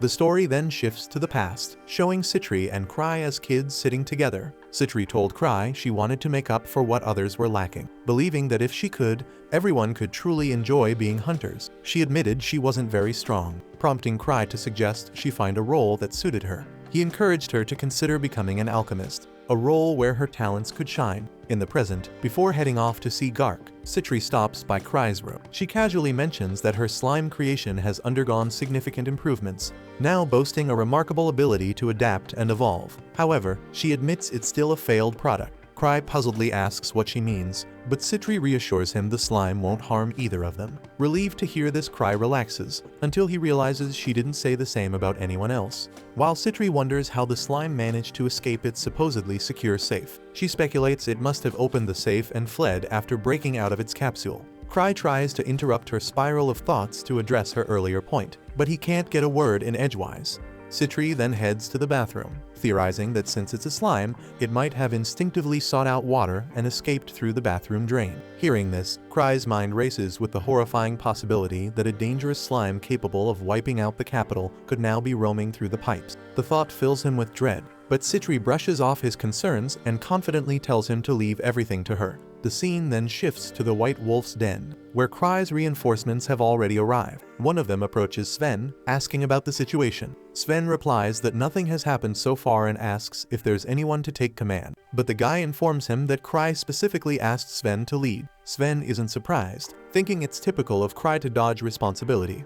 But he finds it odd that Liz isn't present either. The guy explains that Liz wanted to join, but Cry took her and Tino along for another task. So Sven becomes relieved and glad that Stifled Shadow isn't here, knowing there would have been no way to cooperate with her in the mix. He then gathers everyone for a strategy meeting, and once the group is assembled, Sven asks if anyone has direct experience fighting a slime. No one raises their hand, dismissing slimes as insignificant opponents. One of them jokes about accidentally stomping a slime to death before, but Sven presses them by asking if they brought anything special to deal with slimes. The group assumes standard weapons like swords, hammers, or magic will suffice since slimes are weak to almost everything. The earlier guy chimes in, saying people think of slimes as harmless creatures. Sven asks if Cry provided more details, but the man admits all Cry said was that this wasn't a normal slime, so Sven gets annoyed and grumbles about Cry's habit of withholding critical information. The loudmouth of the group named Jane scoffs and calls everyone cowards for fearing a mere slime. The Footprints crew exchange pitying looks, making Jane furious as he accuses them of mocking him.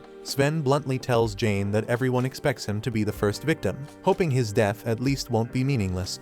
Jane then gets fuming and storms off, muttering that these people are insane for blindly trusting someone who didn't even bother to show up in person. Amidst the tense atmosphere, a girl among the hunters raises her hand, introducing herself as Talia Widman the alchemist. She surprises everyone since no one knew they had another alchemist besides Citri. Talia explains that she recently worked in the lab with Citri in researching slimes. Sven then eagerly asks if she knows any weaknesses, and Talia reveals a capsule, explaining it's a drug she and Citri developed to kill slime, but she hesitates and admits she isn't confident it will work against the abnormal slimes they're about to face. The scene then shifts to the hideout of the Akashic Tower, where the leader Noctis communicates with his disciple using a magical stone. She confidently assures her master that defeat is not an option, and she explains that they are facing fewer than 100 hunters and that their forces and strategies are more than enough to crush them. Noctis then asks her what her first move will be, and as she lays out her plan, the perspective shifts to the area outside the White Wolf's den. Sven gathers his team and outlines the strategy, and first they'll secure the interior of the den.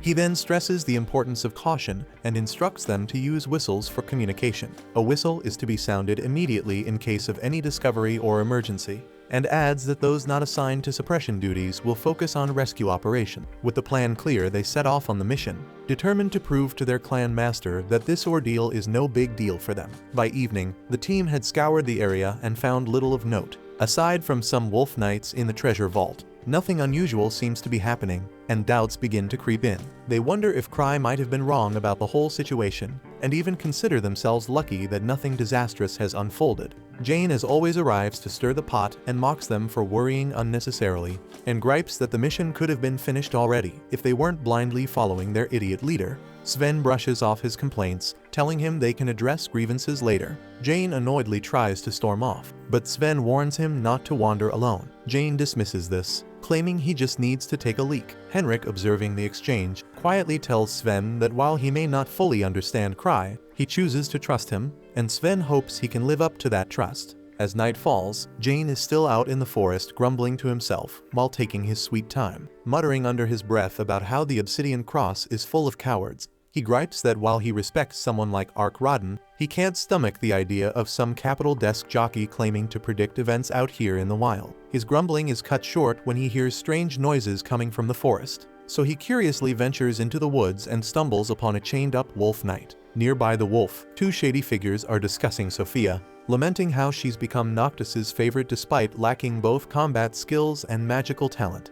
The duo then gears up to do something sketchy. They're about to embed a mana material enchantment into the Wolf Knight. But before they can act, Jane charges in with his sword. He makes quick work of both, knocking them down with ease. But as he's roughing one up, demanding answers, the other sneaks in and injects the mana material into the Wolf Knight. What happens next is straight out of a nightmare. The Wolf Knight starts morphing into a slime-like creature, breaking free from its chains. One of the shady guys smirks and tells Jane this thing is now a demonized monster, hungry for massive amounts of mana material. Realizing just how bad things are, Jane blows his whistle. Back at the camp, Sven hears the whistle and immediately orders his subordinates to recall everyone inside the labyrinth, and sends the hunters rushing toward the source of the whistle.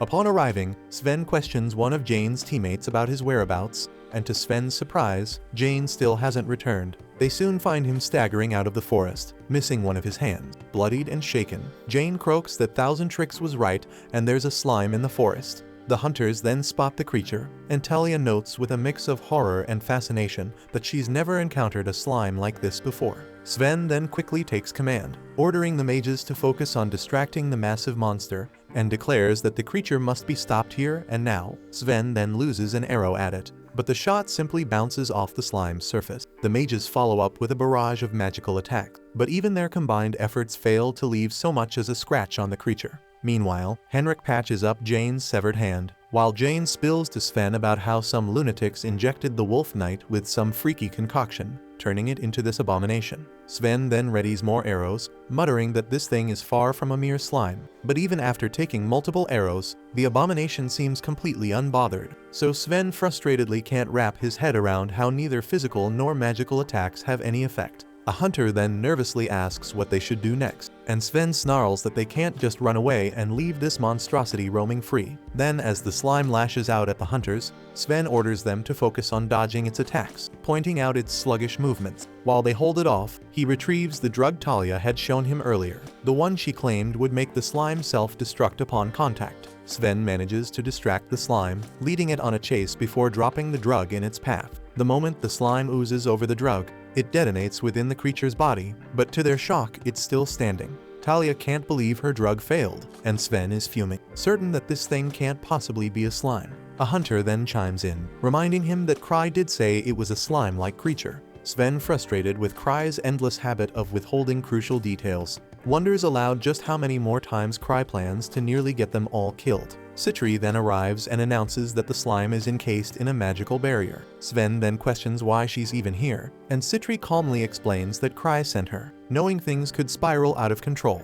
Citri then elaborates that a massive amount of magical energy is swirling around the slime, and this energy is forming an intense force field capable of deflecting arrows, countering spells, and doing everything short of making coffee. She adds that even in a level 8 treasure vault, they wouldn't find a phantom this strong. Analyzing the slime further, Citri suddenly finds herself under attack. That's when it clicks. The slime is targeting her because she's absorbing the most mana in the area. So without missing a beat, she pulls out a capsule, hurling it toward the slime while yelling at Sven to shoot it. He follows through, and with a clean shot, the creature is obliterated. Sven then curiously asks what she threw at it, and Citri casually reveals it was anti-mana material. At that moment, Gark shows up, looking like he's ready to jump into the action, and sadly asks if it's over. Sven is thoroughly confused by his presence, so Citri explains that Gark gave her a lift to the scene, and adds that she has a solid hunch about what's really going on, and who's pulling the strings behind this chaos. Back at the Akashic Tower hideout,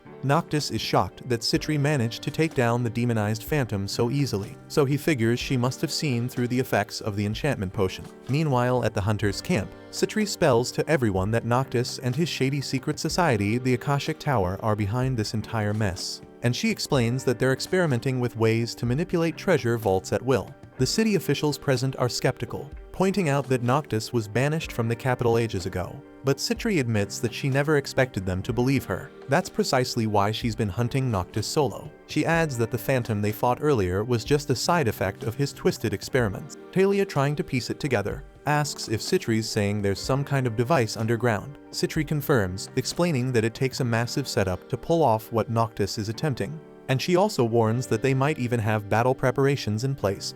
She then suggests starting by interrogating the mage Jane captured, confident there are more monsters like the one they just fought waiting in the wings. The hunters are feeling confident, figuring they'll be fine as long as Citri has more anti-mana material. But Citri quickly shuts that down, admitting she doesn't have any more. Still, she reassures them, saying she'll analyze the monster to figure out a strategy. And with so many skilled hunters around, she's sure they can handle it. So she asks everyone to lend her their fighting power since she admits she's not physically strong herself. After she leaves, Henrik remarks that Citri's impressive for owning up to her weakness. But Sven with a smirk calls her a powerful weakling, and warns Henrik to be careful around her. Henrik confusedly asks what he means, so Sven explains that because Citri is aware of her weaknesses, she feels justified in doing whatever it takes to achieve her goals, and it's just her nature to use any means necessary. Meanwhile at the clan, Liz is pestering Cry to head to the White Wolf's den with her. Cry as usual refuses, insisting on waiting for the right moment.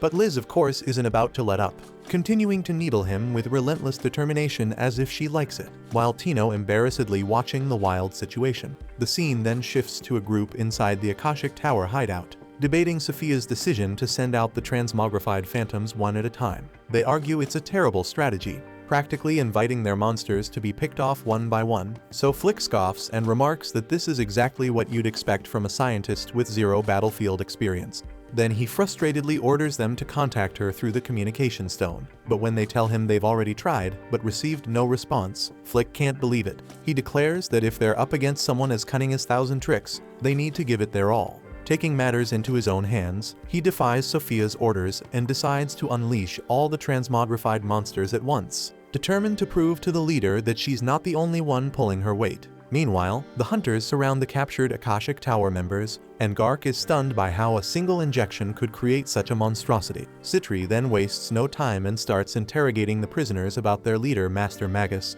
She promises to guarantee their safety if they reveal their master's location. But when they refuse, this confirms her suspicion that they are disciples of Noctis. Citri then reveals she's been tracking the Akashic Tower for a long time and knows their secrets. And then she presses again for their leader's whereabouts, this time threatening to use a potion to loosen their tongues. However, city officials intervene, reminding her that the potion is illegal because it can force confessions but comes with dangerous side effects, like erasing memories. Citri then argues that desperate times call for desperate measures, insisting that justice is worth the risk.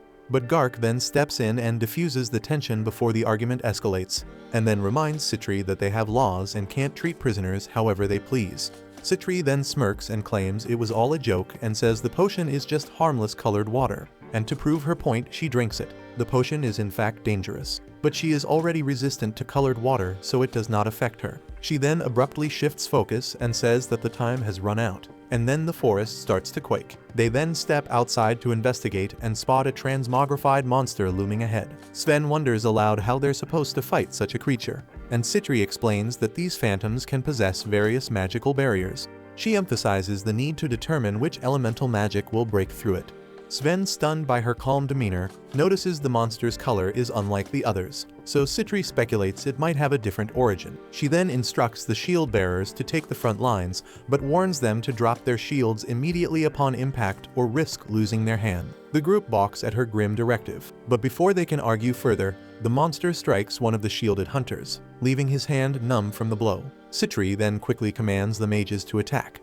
As their magic hits, she observes the monster's rotating force field, which spins clockwise and shifts across its body. Realizing the shield disintegrates melee strikes upon contact, she deduces that close combat is futile. Gark then questions if they should simply wait for the creature to exhaust its magic, but Citri dismisses the idea, estimating it has enough mana to sustain itself for at least an hour. This revelation helps Sven understand why Cry wanted Ark to handle the situation instead. As Citri begins strategizing a way to bring the creature down, another similar monster appears nearby. While the group panics at this new threat, Citri surprises them by smiling, and then she orders everyone to retreat. Confused but obedient, they fall back, only to witness the monsters turning on each other. Citri then chuckles and admits that she hadn't expected the Akashic Tower's creations to be this flawed. And then she explains that these monsters are programmed to attack the entity with the highest mana material nearby. And since their own kind contains the most mana on this battlefield, they've started battling each other. The chaos escalates as a third monster emerges, quickly joining the fray. More creatures soon rise, transforming the area into a violent melee. Sven, watching the unfolding madness, isn't sure whether to feel relieved or cursed. Meanwhile, the captured Akashic Tower members gape in horror, realizing their creation's critical flaw. Talia then questions why the Akashic Tower didn't deploy these monsters one at a time, and upon hearing her voice, the prisoners exchange uneasy glances, wondering if she might be Sophia. Meanwhile, Master Magus scolds Flick and his cronies for their reckless actions, reminding them that he explicitly instructed them to treat Sophia's words as his own. Their carelessness has now depleted the entire supply of transmogrification potion, so Flick and the others apologize profusely, claiming they never anticipated such consequences. On the other end of a communication stone, Sophia chimes in to clarify that her instructions weren't random or born from inexperience. Then, with a cutting tone, she mocks Flick for his lack of imagination, leaving him fuming but unable to retort. Master Magus then dismisses the loss of the potion, noting it wasn't their only weapon. He then turns to Sophia and asks for their next course of action. So Sophia reveals a shift in the situation, and she informs them that Citri and Gark have now allied with the hunters.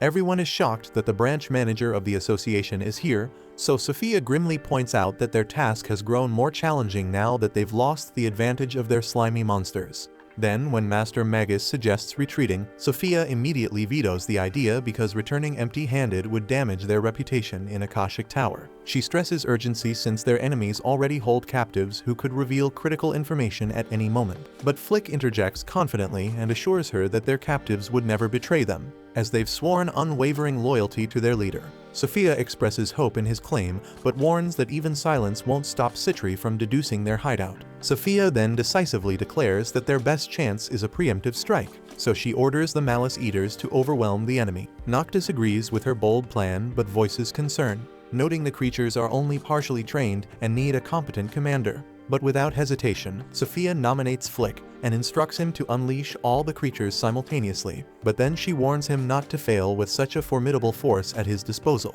Though visibly uneasy, Flick begrudgingly accepts the task and vows to deliver success this time around. The scene then shifts to the hunter's camp, where Talia observes Citri immersed in her work to uncover the Akashic Tower headquarters. Talia then reflects on Citri's exceptional nature. She's a rare type of hunter, an alchemist like Talia herself, brimming with talent and passion, a genius by birth and a relentless hard worker, willing to conduct any experiment necessary to uncover the truth. Talia then reflects on her brilliance and admits that standing beside Citri fills her with a mix of fear and jealousy, and she feels certain that she could never measure up to someone so extraordinary. As Talia drifts through her thoughts, Sven approaches and asks if something is on her mind. She brushes it off as nothing, but then Sven changes the subject, bringing up Cry's frustrating habit of withholding information, and she nods in agreement. Sven then remarks on the captured Akashic Tower members, who have been staring at Talia ever since they arrived. Talia is puzzled, but Sven jokes that it might be her unusual hair color,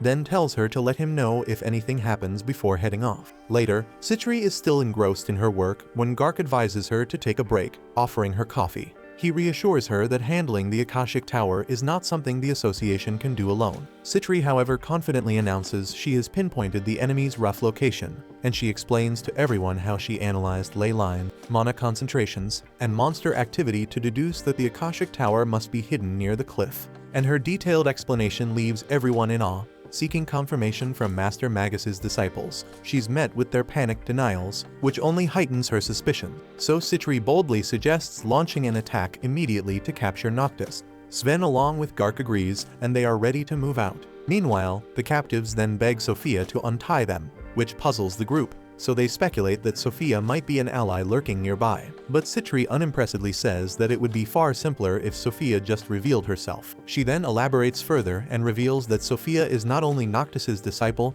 but also her personal nemesis, an elusive figure that she has relentlessly pursued. Citri then declares that the only way to end the Akashic Tower's experiments is by capturing both Master Magus and Sophia. However, the captives scoff, insisting that Sophia will never lose to someone like Citri, but Citri firmly counters and vows to defeat her nemesis and ensure Sophia lands in prison. Meanwhile, Cry, Tino, and Liz make their way to the White Wolf's den. Cry reflects that he'd rather wait for everything to blow over before arriving, but Liz, impatient as ever, urges him to hurry, warning that Citri's life might be at stake. Cry, on the other hand, grimly muses that he's the one likely to end up dead, because he realized that he forgot to charge his relics and even didn't bring enough safety rings. Tino then informs him that they're closing in on the den, but Cry can't make out anything in the darkness, so he activates one of his relics to enhance his vision.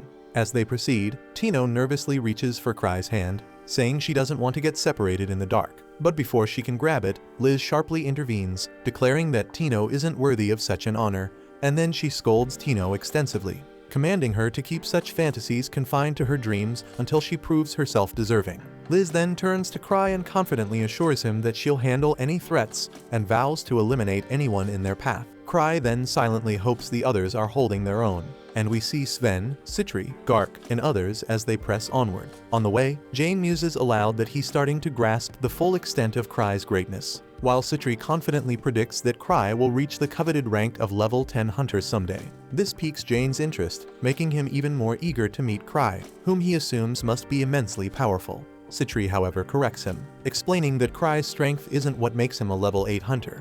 In fact, she adds that even if Cry were weaker in combat than a sand rabbit, it wouldn't make a difference, leaving Jane thoroughly baffled. Their conversation is cut short by a sudden lightning strike, revealing Flick, who descends dramatically astride a Malice Eater. Flick lands and is confident that he overpowered them, though he notes he may have used too much mana for the strike, but he is sure it was worth it because it's a one-shot kill. However, his smugness evaporates when he sees Sven still conscious, so he is determined to finish the job and prepares to bury Sven. But his real shock comes when Citri emerges completely unharmed. Citri then chastises Flick for unleashing such a reckless large-scale attack while they still have hostages. But Flick is still stunned and demands to know how she survived his Calamity Thunder unscathed. So Citri casually responds that such a weak attack doesn't compare to the trials they endure daily in high-level dungeon. Flick stubbornly refuses to believe it, so Citri ignores him completely and uses a water gun to spray a potion and heal Sven. Sven charges forward, attacking Flick before turning his focus on the monster. But with one heavy strike, his sword shatters. Meanwhile, Gark, now healed, steps in to finish off the monster. Citri systematically heals the rest of the group, giving clear commands as she works.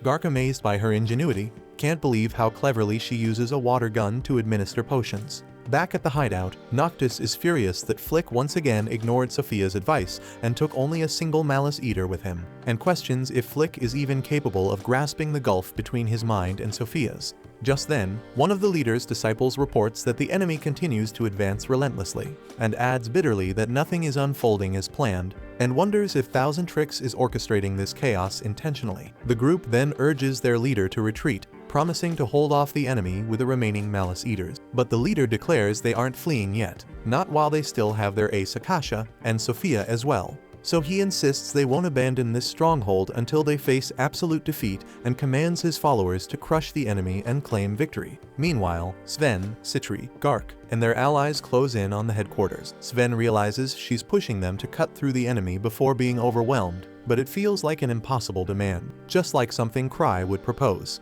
Gark, however, disagrees, saying it's not impossible for him. He declares the three of them will go in first, with the mages following, and their strategy is to take down the chimeras first, then let everyone else storm in to mop up. And we see that Gark's still fuming over Liz mocking him earlier and vows not to let it slide. Elsewhere, Cry and his group reach the spot where Citri and her team were struck by the lightning spell, and while they investigate, Liz scoffs and dismisses it as little more than a weak attack, so they press on without hesitation. Meanwhile, the hunters charge toward the cave, but the members of the Akashic Tower are prepared to fight back on their flying lions. Yet it's all a diversion, merely a ruse to buy time, as Magus, deep in his lab, activating their ultimate weapon. With a decisive press of buttons, a stone statue crumbles, revealing a towering golem. Magus, brimming with confidence, declares this masterpiece as the Akashic Tower's greatest weapon, certain it will crush their enemies. The golem then strides out of the cave, where Gark, undeterred, stands ready to face it. The golem swings its massive sword, forcing Gark to muster all his strength to block the blow. Seeing their strongest opponent held at bay, the other members of the Akashic Tower seize the moment, launching a counteroffensive, while their flying lions soar beyond the reach of Sven and his allies. Amidst the chaos, with everyone locked in combat or biding their time, the two prisoners quietly struggle to free their bound hands. Then we see that one of the lions dives at Sven and wounds him, but he quickly heals himself and rallies his team, shouting for them to hold their ground. But the treasure hunters appear to be on the brink of collapse. But then out of nowhere, Liz arrives, and with her blinding speed, she strikes a flying lion, dragging it to the ground. Then we see that her arrival electrifies the group, so Sven commands them to press the attack. Meanwhile, deep in the forest, Cry and Tino find themselves alone. Cry worries about Liz's absence, now lacking his dependable protector. But suddenly Tino senses a presence nearby, so she asks Cry if she should eliminate the threat, but he dismisses it, assuming it's just wild animals. And then we see that the figures Tino detected are the escaped prisoners from the Akashic Tower, and they are puzzled by Cry's indifference. Oblivious to the truth, Cry resumes their journey, only for his night vision lenses to fail without warning, forcing him to rely on Tino to lead the way. Back on the battlefield, Liz is absolutely wiping the floor with the flying lion, mocking the other treasure hunters for struggling with just this. She calls Citri a weakling, prompting Citri to snap, asking her what the hell she's even doing here. Liz then casually explains to her sister that she begged Cry to let her join, and then she dives right back into action. Moving like the Flash, she blitzes the golem, but it turns out to be tougher than expected. Undeterred, she doubles down, repeatedly hitting it at full speed, forcing it back and causing cracks to appear. Gark, not about to let Liz show him up, charges in with his ice axe, striking the golem and freezing it on impact. The golem collapses as Sven aims to be ready to shoot at it. The golem briefly powers down, but it quickly reboots and goes on the offensive. Sven then shoots his arrow and Gark swings his axe again, but the golem dodges them effortlessly and then leaps high into the air like a freaking robot. Nobody can believe a hulking piece of junk like this could move so fast. It reminds them of Ansem, one of the 6 grievers, equally massive, but somehow even more agile. Liz briefly wonders if this golem was modeled after her friend, but she quickly brushes it off because she only needs to focus on destroying it. She then leaps at it, but the golem surprises her by detaching its hand to reveal a cannon, firing an energy shot. Liz manages to dodge, but the blast grazes her belly, forcing her to retreat because long-range attacks aren't her strong suit, and she's forced to keep moving as the golem bombards her with more shots. From the sidelines, Citri watches in concern, concluding that brute force alone won't take the golem down, and they need to drain its battery. Liz bristles at the suggestion and charges in to prove she can handle it herself, so she unleashes a devastating combo that topples the golem. And Gark sees this opening by attacking its foot to finish the job. But just as they think they've won, the golem activates thrusters on its back and takes off into the air, and seeing this makes Liz give up on beating the golem by brute force.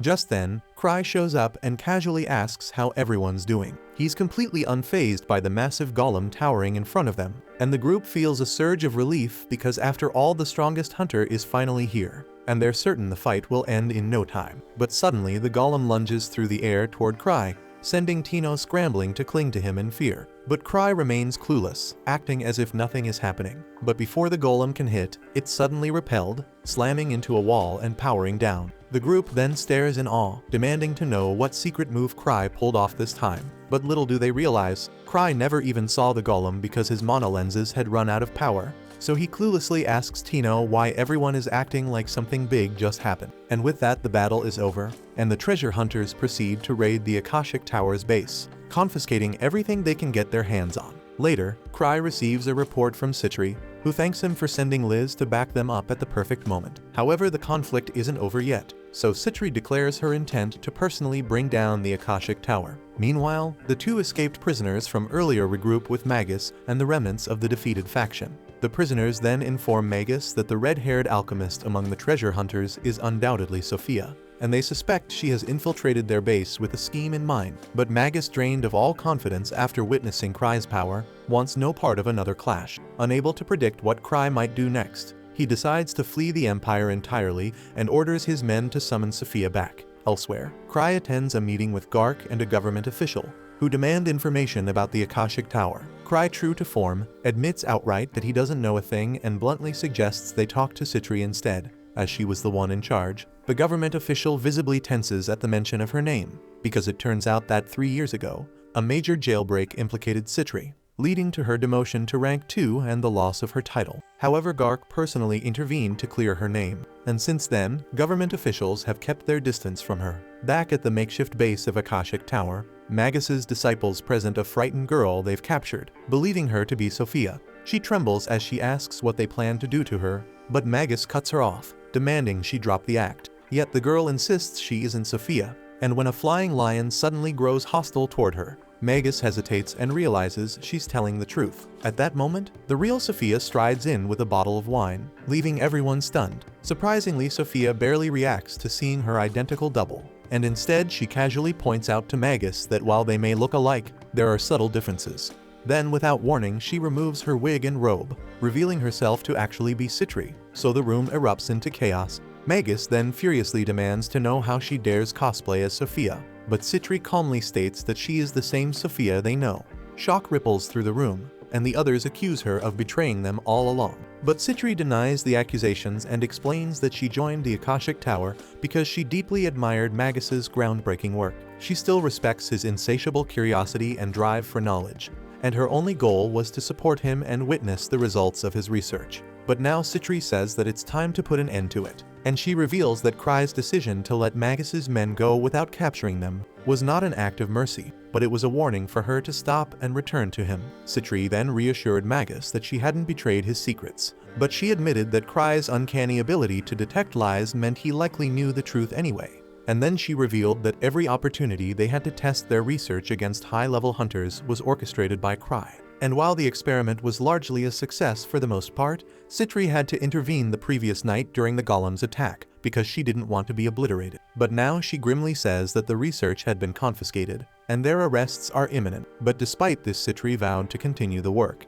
And she adds that since Sophia never truly existed, no one will find her, and all the blame will fall squarely on Magus's ass. Citri then strides to her assistant, remarking that her vivid red hair made her stand out in the crowd, so she borrowed her appearance. So the assistant breaks down in tears and collapses. The disciples of the Akashic Tower then lash out in fury, rushing at Citri, but she calmly summons her flying lion, whose imposing presence forces them to retreat. But Magus retaliates with a devastating fire attack, killing the lion instantly. Citri, however, emerges unscathed, revealing she had prepared for this. She then unveils the Citri slime that Cry lost, which absorbed the attack to shield her. To their horror, the slime begins devouring the lion's body as Citri declares it her finest work, designed to grow endlessly by consuming mana. Magus freezes, realizing the slime could potentially consume the earth itself, but Citri smirks and explains that she just wants to test the slime's capabilities against a powerful mage like him. Magus's disciples then deploy a smoke bomb, urging him to flee while they hold off the golden slime. But as Magus escapes, he crashes into a muscular figure at the doorway, tumbling down the stairs in shock, and when he looks up he recoils in terror. Then Citri appears and calmly explains her pursuit of strength to rival her friends, but she found that golem creation is too time-consuming and costly, so she created a pet chimera instead. And to do this, she raided a high-security prison, using the escaped criminals as raw material. And that shit makes Magus horrified to realize he's up against the most ruthless person he's ever encountered. Citri then dons her mask, stating that Magus himself will make excellent raw material for her experiments, and at her command, the chimera kills him instantly. The remaining disciples are arrested, and Citri erases their memories. She even wipes her assistant's mind before reporting back to Cry that everything ended smoothly. She then promises to be more cautious with her materials next time, though Cry remains oblivious to what she truly means. The scene then shifts to the Hunter Association, where a meeting is underway about the Akashic Tower incident. Cry boldly asks the officials to hand over the Akasha Golem and the Malice Eater from the confiscated items, but the officials puzzledly ask why he would want a Malice Eater, and thinking it sounds like the name of a lousy drink, so Cry jokingly says he wants to try drinking it. His response leaves them baffled, and later it's revealed that Cry managed to get the Malice Eater, but the Akasha Golem remained out of his reach. Apologizing to Citri for this shortfall, she reassures him it's fine and heads off to retrieve the Malice Eater while Cry waits in the lobby. While waiting, Cry bumps into Gark, who asks if he's heard about a party called Falling Fog. Gark explains they've recently arrived in the capital from the land of Fog Nebulanubes, and their leader Arnold Hale is a level 7 hunter, a fact that surprises Gark when Cry admits he's never heard of them. Cry admits he's simply not interested, prompting Gark to reveal that Arnold is a dragon slayer who defeated the legendary Thunder Dragon. But Cry unfazedly reminds Gark that he too is a dragon slayer. Gark laughs and agrees, but warns Cry not to stir up any trouble, playfully patting his back. But shockingly, his friendly jab ends up costing Cry a safety ring. As Gark departs, Cry's attention shifts to a poster announcing the upcoming Zabrudian auction. He recalls that it's a prestigious national event held annually, showcasing rare and highly sought-after relics. The quality and quantity of the items in the auction are unmatched, making it a must-attend event for enthusiasts. Cry is too desperate to go, but then he remembers that he's flat broke, so he considers borrowing from Citri. But he quickly remembers he hasn't paid back his previous loans, which are already piling up, making it impossible for him to ask her again. At that moment, Chloe approaches him, and Cry remembers she's Gark's niece.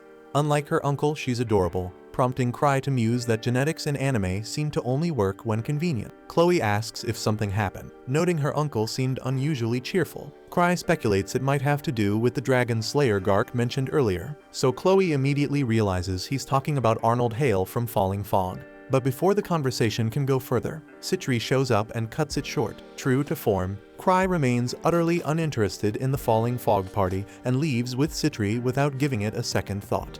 On the way, Cry asks Citri if she's carrying the Malice Eater in her bag, and she confirms that she is.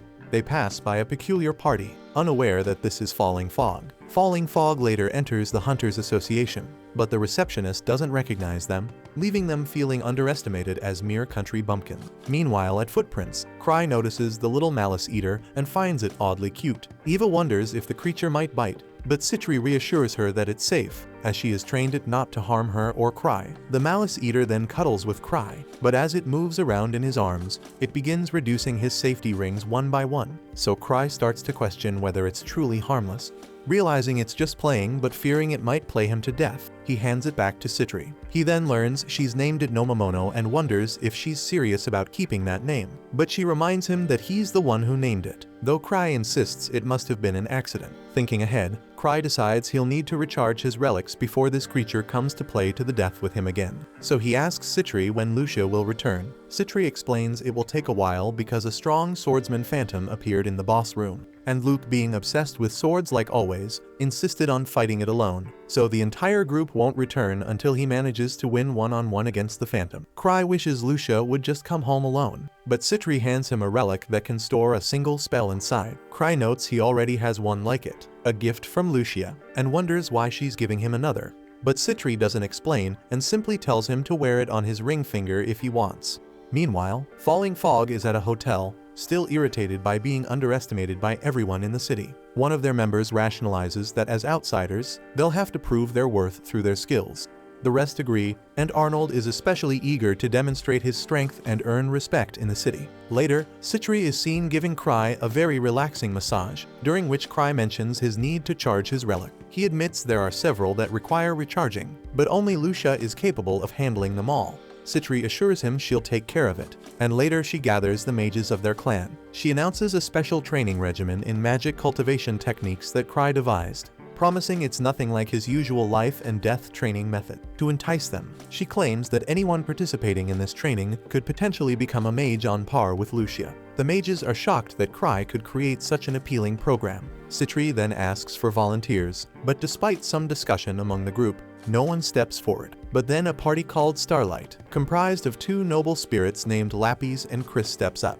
Chris, however, takes the opportunity to insult Cry, calling him a weakling. Lapis quickly reprimands her, pointing out that while Cry may be incompetent, he is still their clan master. Chris reluctantly quiets down but struggles to believe that this man could be Lucia's older brother. Given how different they are, Cry then explains that noble spirits are essentially elves, but the writer wanted to mix things up by renaming them, though their traits remain unchanged. It's revealed that Chris has a certification level of 3 and Lapis a level of 4, and Cry notes that noble spirits tend to look down on less talented mages. Lapis then asks Citri if she truly believes anyone can achieve Lucia's level through this training. Citri confidently explains that this regimen is the reason behind Lucia's exceptional abilities. Encouraged by this, Marietta, a member of the Obsidian Cross, volunteers to try it out, so Citri pleasedly hands her a relic to recharge. But despite her best efforts, Marietta struggles to recharge it initially. Citri urges her to keep trying, and eventually Marietta succeeds. However, Citri immediately hands her another relic, continuing the process. Then this cycle repeats until Marietta exhausts all her mana and collapses. Citri then explains that mana capacity can typically increase only until a person reaches their teens, after which further growth becomes impossible. However, when someone overuses their mana and enters a state of mana exhaustion, there's a small window during recovery where the upper limit of their mana can be increased by a few percent. She emphasizes that this is an opportunity for those beyond their growth period to enhance their mana reserves. Sven comments that this method involves pushing oneself to the absolute limit, while Chris remarks that even noble spirits require significant time to recover after draining their mana, making the process inefficient. In response, Citri pulls out one of her unusual potions, which instantly restores Marietta's mana and boosts her mana cap. She explains that by repeating this cycle, one can steadily increase their mana capacity and refine their skills. Cry wonders if this is the method Lucia used to achieve her incredible power, and Lappy's questions if this is truly the same training Lucia underwent. Citri confirms it is but notices Starlight's skepticism. She recalls their previous attempts to recruit Lucia and taunts them, saying Lucia isn't interested in joining because they overestimate themselves and avoid proper training. The jab hits its mark, and both noble spirits demand all the relics so they can prove themselves. So Kilkil hands them the relics, and seeing Starlight participating, the other mages eagerly join in as well. And while the mages charge the relics, Citri assures Cry that this should resolve his issue. Meanwhile, in another place, Ark is seen in conversation with a noble who inquires about his response to a proposal. Ark declines, stating that he still has much to learn. The noble realizes Ark is referring to Cry and decides to bide his time for an exclusive contract. He then asks Ark if he has met Earl Gladys and mentions that the Earl's daughter has been looking for him. And at that moment Claire arrives. Later, Cry visits Liz and Tino asks him to wait while Liz is taking a bath. During the wait, the perv Citri attempts to recruit Tino as her disciple in her own weird way, promising to make her stronger with ease. However, noticing how uncomfortable Tino becomes, Cry steps in and firmly tells Citri to back off. Liz then calls out to Tino for her towel, but impatient as ever, walks straight out of the bath without waiting for it. Citri quickly covers Cry's eyes before he can see anything inappropriate and scolds Liz, asking her to show some modesty. Liz, clueless about the concept, strolls around without a care in the world. She casually asks Cry what he needs, and he tells her that he wanted to celebrate the return of both Liz and Citri from their quest. Liz, touched by his thoughtfulness, tries to hug him, but Citri steps in to stop her. While the sisters bicker, Cry invites Tino to join them, and she gladly agrees. Later, the Falling Fog party is shown wandering through the city in search of a bar, while at the same time, Cry, Citri, Tino, and Liz are already enjoying drinks at one. Liz, who had been locked in a drinking contest with Citri, is completely drunk, while Citri remains sober. Liz suspiciously insists something is off, as she usually doesn't get drunk so easily, and she's right because there are hints that Citri has been spiking Liz's drinks. Tino notices but wisely stays out of the sisters' feud. As the next round arrives, Citri quietly spikes Liz's beer again, urging her to continue the contest. But this time Cry intervenes, swapping the spiked drink with Citri's own glass. Liz then downs her own glass without a second thought, while Citri hesitates but realizes there's no escape and reluctantly drinks it. Soon both sisters are thoroughly drunk and start venting their frustrations to Cry. Citri accuses Cry of seeing her as nothing more than a walking wallet, reminding him that his debt to her has reached an eye-watering 10 digits. Cry reassures her that he'll pay her back, but Citri, not entirely satisfied, cheekily suggests he could repay her with his body, but Liz intervenes before Citri can grab him. At that moment, Falling Fog barges into the bar, shoving random patrons aside and introducing themselves like a rowdy biker gang, and they boast about their leader Arnold being a level 7 hunter, leaving the crowd in awe, and then they demand booze and women to celebrate their arrival. Liz, unimpressed, approaches with a drink in hand, but Arnold insults her, saying he has no interest in kids. But Liz unbotheredly reveals that she wasn't planning to serve him anyway, and she promptly pours the drink over his head and then smashes the mug on his damn head. Chaos ensues as Liz takes down Arnold and his lackeys with ease, scoffing at how weak they are. With the commotion settled, the bar patrons resume their revelry, so Cry, ever polite, apologizes to Arnold and his party before leaving the bar with Liz in tow. Elsewhere, Chloe reflects on how 3 years ago, she failed the exam to join First Steps. The examiner was Luke, so with him in charge, she didn't stand a chance. The poor girl took it way too seriously, convincing herself she wasn't cut out to be a hunter. So she settled for being a receptionist at the Hunter Association instead. Meanwhile, back at the clan house, Eva brings up Liz's scuffle with Arnold and his party. Cry, clueless as ever, hadn't even realized that it was his party Liz flattened until Eva filled him in. Eva warns Cry that Arnold's group has a solid reputation, and picking a fight with them might be a problem. Cry, ever laid back, hopes that Liz's punch was enough to make them forget the whole thing. But Eva reminds Cry that Arnold once took down a thunder dragon, so she advises settling things peacefully and decides to contact Gark to mediate. Cry agrees, but is clearly distracted, daydreaming about how delicious a grilled thunder dragon would taste. Eva, understandably baffled, asks where this thought even came from. So Cry casually mentions that Citri once cooked it for him, and now he's craving it again. Eva points out that thunder dragon meat is unheard of as food, considering how valuable its body parts are. But Cry shrugs it off, saying it'd just be nice to eat it. Meanwhile, the members of Falling Fog stew over their humiliating defeat. Arnold is fuming and convinced that the woman who beat him must be a well-known hunter in the city.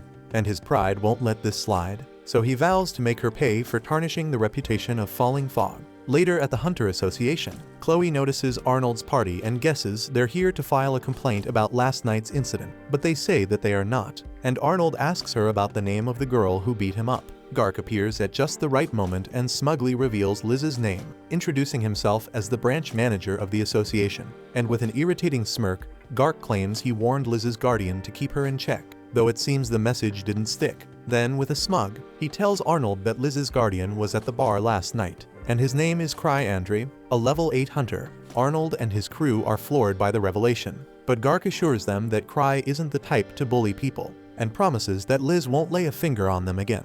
Gark's smug expression pushes Arnold to the brink, and just to twist the knife even deeper, he gleefully reveals that Cry sent a message specifically for Arnold, and with dramatic flair, Gark reads the message aloud, leaving everyone present to wonder if Cry might have made a terrible choice in picking his mediator. In the message, Cry, in his usual oblivious style, casually asks Arnold to bring him some thunder dragon meat so he can grill it. This final jab makes Arnold explode with rage, so he orders his party to gear up because they're going after Thousand Tricks. Back at the clan house, Eva confronts Cry about the rumors swirling around his debt to Citri, specifically that it's a staggering 10 digits. She asks if he even knows the exact amount, and unsurprisingly he starts counting on his fingers, making it painfully clear that he doesn't. Eva then presses further, asking what Citri said about the debt, so Cry, with his usual nonchalance, recalls the 3 options she gave him for repayment. The first option is to throw her into prison, which would automatically cancel the debt. However, Citri begged him not to choose this route, saying it would be lonely, but if he did, she suggested throwing her sister in with her so she'd have someone to keep her company. Cry, being Cry, refused, pointing out that Citri hadn't done anything wrong, so she moved on to the second option. She could become his bride, consolidating their assets and effectively erasing the debt. Cry unimpressedly asked for the third option, and she said he could become her husband, which to his frustration was just the same damn idea phrased differently. He then jokingly tells Eva that his only option is to marry Citri, which earns him a scolding, but he quickly reassures her that he is only joking, and he planning to pay back the debt. Eva then points out that his current salary as the head of First Steps makes repayment manageable provided he stops spending recklessly. She then offers an alternative, diving into a treasure vault solo to clear the debt faster, but he horrifiedly wonders if she wants to kill him, as soloing a treasure vault would be a death sentence given his abilities. Eva rolls her eyes and offers to draft a sensible repayment plan for him and firmly advises him not to rack up more debt, and with that she leaves. Later, we see Cry gazing into the sky, his thoughts drifting to the upcoming auction, so he wonders what he should do. Meanwhile, in the town, we see Falling Fog gathering intel on Cry, but all they uncover are vague and exaggerated rumors about him pulling off impossible feats. Later, they report their findings to Arnold, describing Cry as an enigma surrounded by stories too wild to be credible. They note that Cry hasn't participated in any recent missions, leaving Arnold to theorize that Cry avoids combat simply because he hasn't yet met someone worthy of his strength. However, his lackeys counter this idea, revealing that no one has ever actually seen Cry fight. So this leads Arnold to conclude that Cry is likely a strategist who reached level 8 through the efforts of his friends rather than his own abilities. Arnold's party members assume Cry must be weak, but Arnold admits Cry might have some strength but dismisses him as a joke, claiming that compared to someone like himself, who climbed to level 7 through sheer power alone, Cry is as weak as a toy. Arnold then fired up and declares his intention to exact revenge on Cry and prove to everyone in the capital that Falling Fog is not just a bunch of country bumpkins. Back at the clan house, Tino climbs up to the balcony where Cry is sitting, asking if he needs anything. Cry becomes confused, so Tino explains that he was smiling at her, so she came to check on him. Cry realizes she must have been watching him from below, so they take a sit inside. Then Cry begins telling Tino about his massive debt, but Tino misunderstands and assumes he's asking her for money, thinking she's been tricked again. She quickly points out that she can't help much since she needs her funds to repair her gear and prepare for the next raid. But Cry reassures her, explaining that he's not asking for money and that his debt is in the 10-digit range, so it's far beyond what she could offer. Tino is shocked that anyone could owe such a massive amount, convinced that only someone as extraordinary as her master could pull it off. Cry then reveals that he borrowed the money from Citri and insists it's no big deal, and he casually adds that if worst comes to worst,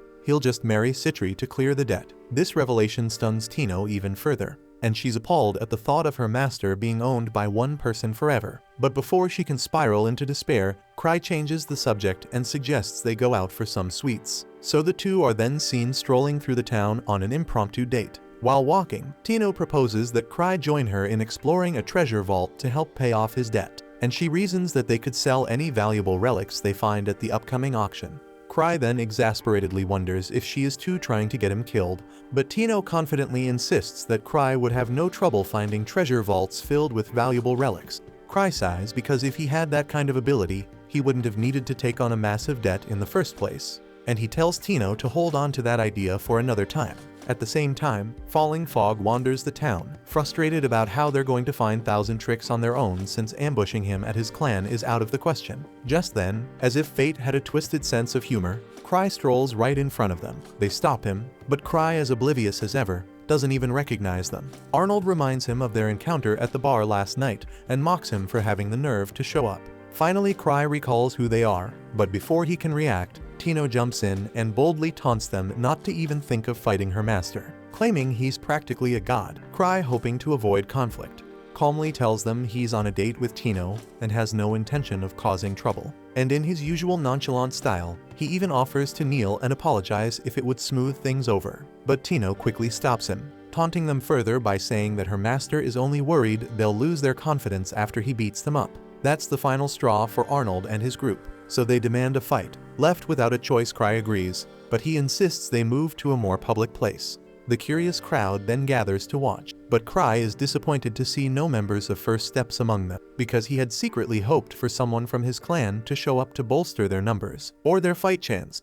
Arnold gets confused by Cry's strange behavior and asks how long he plans to stall. Cry apologizes, but Arnold cuts him off with a sneer, accusing him of lacking any real skill and claiming he's only gotten this far thanks to his friends. Tino, unable to tolerate the insult, steps in angrily and asks Cry to let her fight in his place to defend his honor. Much to everyone's shock, especially Tino's, Cry agrees almost instantly, clearly eager for an excuse to avoid the fight. Tino freezes for a moment because she has only been joking, but it's too late now. Tino then reluctantly gears up and charges at Arnold, but it quickly becomes clear that she's no match for him because Arnold easily blocks her attacks. And as the fight continues, Cry grows more desperate, scanning the crowd again and again for any sign of First Steps members, but he finds none. A man named from Arnold's party sternly reminds Cry not to look away while Tino is fighting for his sake, so Cry starts cheering for Tino like an overexcited fool, embarrassing her even further. Tino gives it everything she's got, but Arnold's strength completely outclasses her. He blocks her attacks effortlessly, and even when she manages to land a hit, it does no damage. So Arnold angrily slams her into the ground and demands that Cry quit joking around and fight him personally. Cry realizes he has no choice now and decides to use the relic that Lucia prepared for him. He recalls how he had asked her to create a spell capable of subduing high-level hunters without killing them. A spell that would cover a large area, but only target those he considered enemy. Lucia was exasperated by the absurdly specific request, thinking he was asking for the impossible. But she had refused to give up and managed to craft the spell. Back in the present, Arnold and his party are pinned to the ground, subdued by the relic's magic. Cry calmly explains that the spell is gravity manipulation, which shocks Arnold, who starts wondering if Cry is secretly a mage. Cry dismisses the question, saying it doesn't matter, and instead lays down some conditions for any future fight. Arnold, struggling under the intense gravity, asks what the conditions are, so Cry tells him that since he is the clan master of First Steps, anyone who wants to challenge him must first defeat the clan's main parties, which are the Obsidian Cross, Starlight, and Arc Brave, and only after besting those three teams will Arnold earn the right to fight him. Arnold then passes out under the crushing weight of the spell, and the scene shifts to Cry and Tino relaxing at a cafe. Tino is visibly upset, feeling like she let her master down, so Cry reassures her, saying she doesn't need to worry and admitting that he misjudged the situation. He reflects that he's not great at gauging the strength of hunters once they reach a certain level. But Tino still broods over her perceived failure. Determined to redeem herself, she asks Cry to give her another chance, and she pleads for him to point her toward a treasure vault filled with priceless relics, promising to venture into it alone to help pay off his debt. And we see that Cry tells her something. Meanwhile, in the clan training room, Liz easily defeats a replica of the Akashic Golem. But despite her quick victory, she complains about wanting to fight the real thing. Citri tells her to settle for the replica since the real Akashic Golem is in the hands of the Investigative Bureau, whose rules are so strict that even Cry couldn't get it back. So Liz gets disappointed and decides to wrap up her training for the day, But then Citri informs her that Cry was attacked by Arnold's party earlier. So curiously, Liz asks how it ended, and Citri explains that Cry used gravity magic to handle the situation. Liz contemplates crushing Arnold's group, but ultimately decides to leave them alone until Cry says otherwise, and Citri agrees with her decision. Later, Cry is having tea with Chloe, who is questioning him about his encounter with falling fog. Cry casually mentions that Arnold and his group seemed really upset, and Chloe guesses it might have something to do with the message he sent them about the Thunder Dragon. But Cry unfazedly corrects her, saying he wasn't talking about grilled dragon, he meant grilled chicken. Chloe gets confused and asks what message she should deliver to clear things up, and Cry simply tells her to say that he will never forget them. Chloe gets skeptical and thinks that this sounds more like something he would say before forgetting them completely, but she lets it go. Shifting the topic, Chloe asks what Cry thinks of Arnold as a hunter. So Cry describes Arnold as big and strong and throws in the random observation that he seems to like women with large chests. But before Chloe can process this odd comment, Cry tries to excuse himself, but she stops him, asking why she failed her test 3 years ago. Cry has no idea what she's talking about, but falling back on his usual tactics, he dodges the question and tells her to figure it out on her own. To soften the blow, he reassures her that if she retook the test now, she'd easily pass. But for the moment, though, he advises her to stick to her job as a receptionist, pointing out how much the hunters rely on her. Cry then leaves, and on the way, he suddenly remembers the real reason Chloe failed. She was underage. The test requires candidates to be at least 15 years old, and she was a few months shy of that at the time. Meanwhile, Chloe misinterprets Cry's vagueness as a deliberate test because she convinces herself that he's trying to make her discover the answer on her own, believing this to be one of his legendary 1,000 trials. But in reality, she falls victim to yet another misunderstanding about Cry's intentions. The next day, Arnold and his crew are drowning their frustration in drinks, reeling from the humiliation they suffered at Cry's hands. They're fuming not just because Cry repeatedly mocked them, but also because he took them down without breaking a sweat or causing any physical harm to them. To add insult to injury, he even had the nerve to tell them to fight the strongest parties in his clan if they ever dared to challenge him again. Right then, the guy with the cannon-like hairstyle strolls in from his recon mission. He informs Arnold that he visited the 3 top parties Cry suggested they fight, only to be met with a mix of shock and pity. Sven, a leader of one such party, mockingly told him that Cry was likely messing with them and that they shouldn't take his antics seriously. Next, he approached the elf girl who was busy refilling relics for her team, and she bluntly told him they weren't Cry's lackeys and had no interest in dealing with his nonsense. Lastly, he tried reaching Ark's party, but didn't even get to see Ark. Instead, Ark's entourage told him outright to ignore anything that came out of Cry's mouth. Arnold, who had been sulking around stark naked, boils over with rage upon hearing this. He vows revenge against Cry, but one of his henchmen advises patience, suggesting they wait for the grand auction to get better gear, and if luck is on their side, they might even sell the strange relic that no one wanted in their kingdom. Meanwhile, Cry and Tino are visiting a relic shop to have a newly acquired item analyzed by an expert. Tino casually mentions she found it in a level 1 treasure vault after following Cry's advice, which leaves the old appraiser dumbfounded since the relic appears to be of significant value. Cry beams at the news and asks about its abilities, but the appraiser explains that detailed testing is required, which might take time due to the sheer number of relics he has to examine before the auction. Cry's excitement skyrockets when he hears this, so he eagerly asks the old man to show him the relics lined up for the auction, and suggests he chat with Tino in the meantime. The old man reluctantly agrees, mostly because Tino reminds him of his granddaughter. As they talk, he asks her how she's been doing and advises her to lean on her friends if things get rough. He also mentions that despite Cry's bad habits, he's a dependable man, which immediately sends Tino spiraling into a mix of emotion. She gushes that her master is an incredible person, even though he's drowning in debt and prone to reckless decisions. So she humbly admits she's nowhere near his level. This little exchange worries the old man, making him question what kind of life lessons Tino is picking up. Determined to get some answers, he heads over to confront Cry, who has just discovered something extraordinary among the relics, and it's a mask made from the flayed face of a colossal titan. Cry, with stars in his eyes, is convinced the mask can let him alter his appearance at will. He reminisces about how he once had a similar mask, but Liz broke it because she found it too creepy. Now he's dead set on owning it again, thinking it would allow him to live freely without anyone bothering him. The old man arrives just as Cry is ogling the mask and tells him to leave because he's got work to do. but Cry says he's very interested in the mask and wants to negotiate directly with whoever sent it for appraisal. The old man grumbles that he hasn't even appraised it yet, but reluctantly agrees to arrange a meeting. Afterward, Cry and Tino step out for dessert, and while they're eating, Tino innocently asks how he plans to afford the bizarre mask. She points out that Citri is already spending a fortune on her research and supplying free mana potions to mages,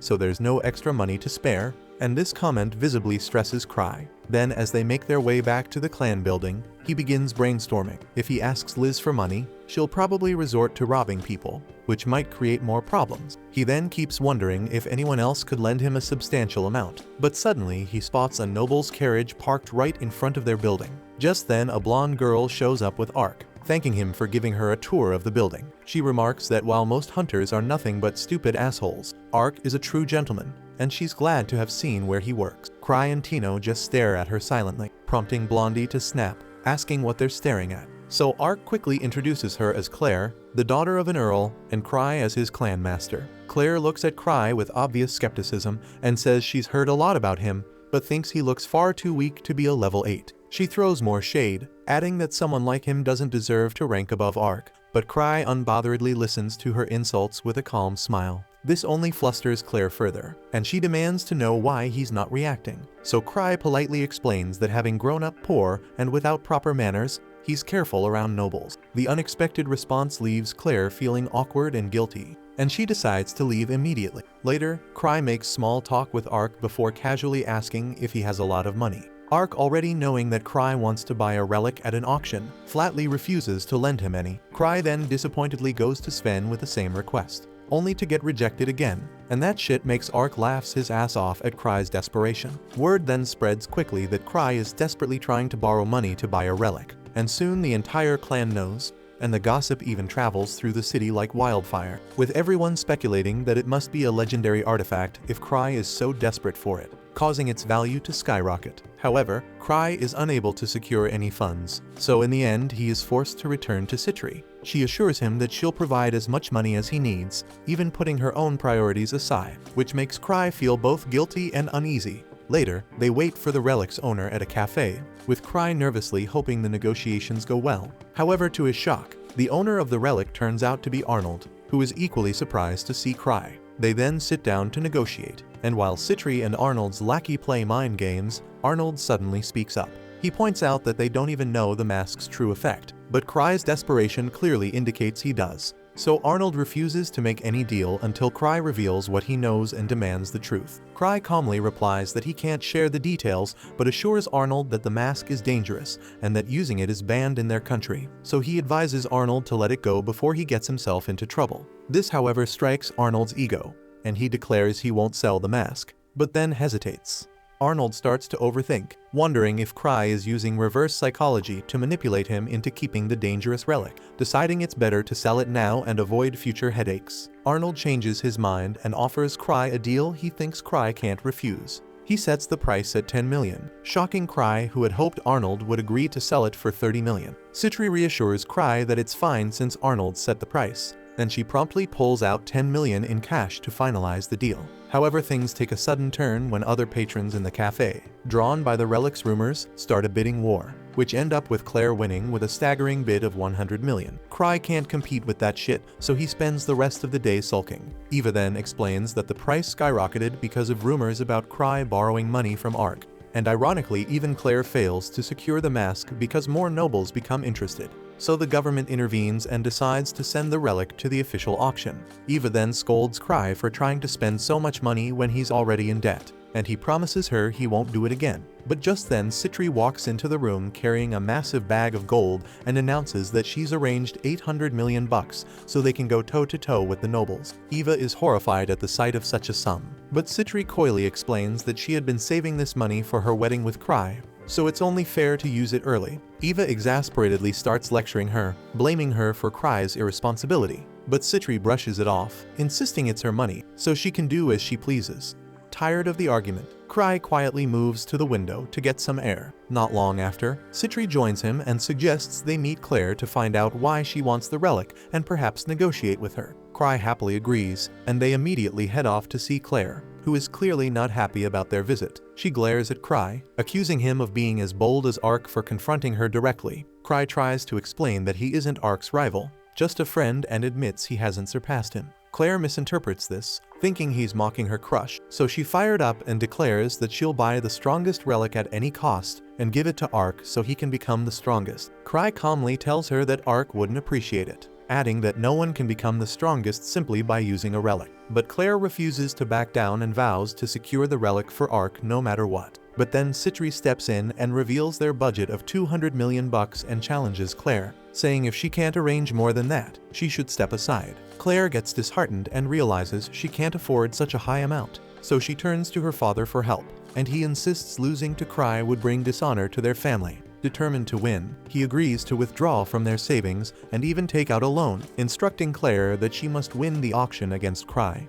The scene then shifts to Cry and his group heading toward the auction venue, and Citri notes that they managed to gather $950 million in the end, estimating their chances of winning at about 70%. She adds that they could have raised more if Cry hadn't stopped her. Cry insists that this amount is enough, but Liz assures him not to worry, offering to steal the relic for him if they fail to secure it. Citri immediately warns against this, pointing out that it would make Cry a suspect in a robbery. But Cry then silently reflects on how much he wants the ugly relic, but concedes that it isn't worth excessive trouble. So he resolves to give up if they can't win it today. The scene then cuts to the auction house, where the group notices a large crowd has gathered. They meet Tino, Greg, Ruta, and Gilbert there, and Cry is pleased to see them. He remarks to Tino that she should have joined them earlier, but Tino reminds him he never invited her. Cry realizes he must have forgotten, adding that he avoided inviting her because he thought it better for her to stay out of the spotlight. Observing the crowd, Cry sees that he was right because everyone is talking about him and the relic he's after. So to avoid further attention, he asks Tino to participate in the auction on his behalf, and he explains that she only needs to bid when he signals her to do so. Tino agrees to help, but Liz looks disappointed, wishing she could bid instead. Cry quickly cheers her up, and Liz enthusiastically urges Tino to win at any cost. But Cry reassures Tino that if they lose, it won't be her fault, as he'll be deciding when to raise or fold. Claire then arrives at the auction house, and Citri, observing her confident demeanor, deduces that Claire has successfully gathered the necessary funds. The scene then cuts to the 14th item being sold at the auction, and Liz, already bored, impatiently asks Cry when they'll bring out the relic he's after. Cry explains that it's likely to be the final item since it's drawing a lot of attention, and he adds that he can't bid on anything else in the meantime because of their limited fund. So he frustratedly wishes the relic had come earlier because if he couldn't buy it, he'd at least have the option to purchase other items. Then, as he observes the auction items, he notes that while they're only useful in specific cases, he still wants them badly. Cry then notices Tino glancing at him with every new item introduced, as if testing his resolve for relics. He struggles to resist bidding, wanting them all, but manages to restrain himself due to their tight budget. Then he remembers an alternate source of funding and considers bidding on one of the items. But just as he's about to make his move, the Akashic Golem is announced as the next auction item. Citri is visibly surprised, questioning why it's there, and Cry recalls that this was something she had her eye on when they acquired the Malice Eater. As the bidding for the golem begins, Cry asks Citri what she wants to do.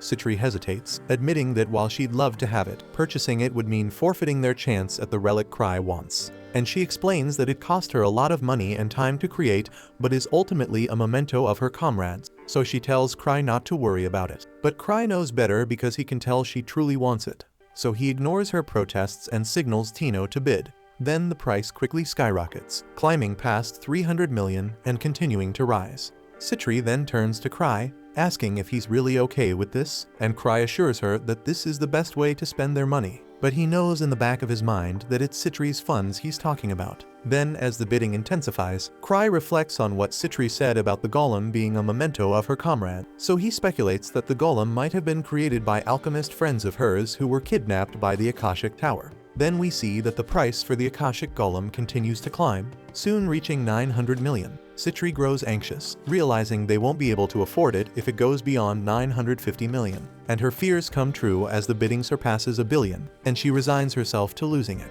However, Cry doesn't stop bidding, and he manages to secure the golem for 1,060 million. Liz quickly reminds him that they've gone 110 million over budget, warning that it could turn into a serious problem if they don't pay. but Cry calmly reassures her by handing her a check for 110 million. Citri thanks him, promising to pay him back, but Cry thinks to himself that she doesn't need to since the money wasn't his to begin with, it was Lucia's. So he wonders if it is really okay to use half of his sister's life savings without consulting her, but he decides to push the thought aside for now. To everyone's surprise, it is then announced that Greg is the winner of the Akashic Golem auction. And later, Cry learns that Tino didn't know how to participate in the auction process and had asked Greg for help. And since Greg was familiar with the process, Tino let him handle it. Cry isn't concerned, confident that Greg, being a veteran hunter, won't gossip about him or Citri. Gilbert then questions what Cry plans to do about the other relic, now that so much money has been spent on the golem. Cry replies that he's already achieved his main goal and decides to head home,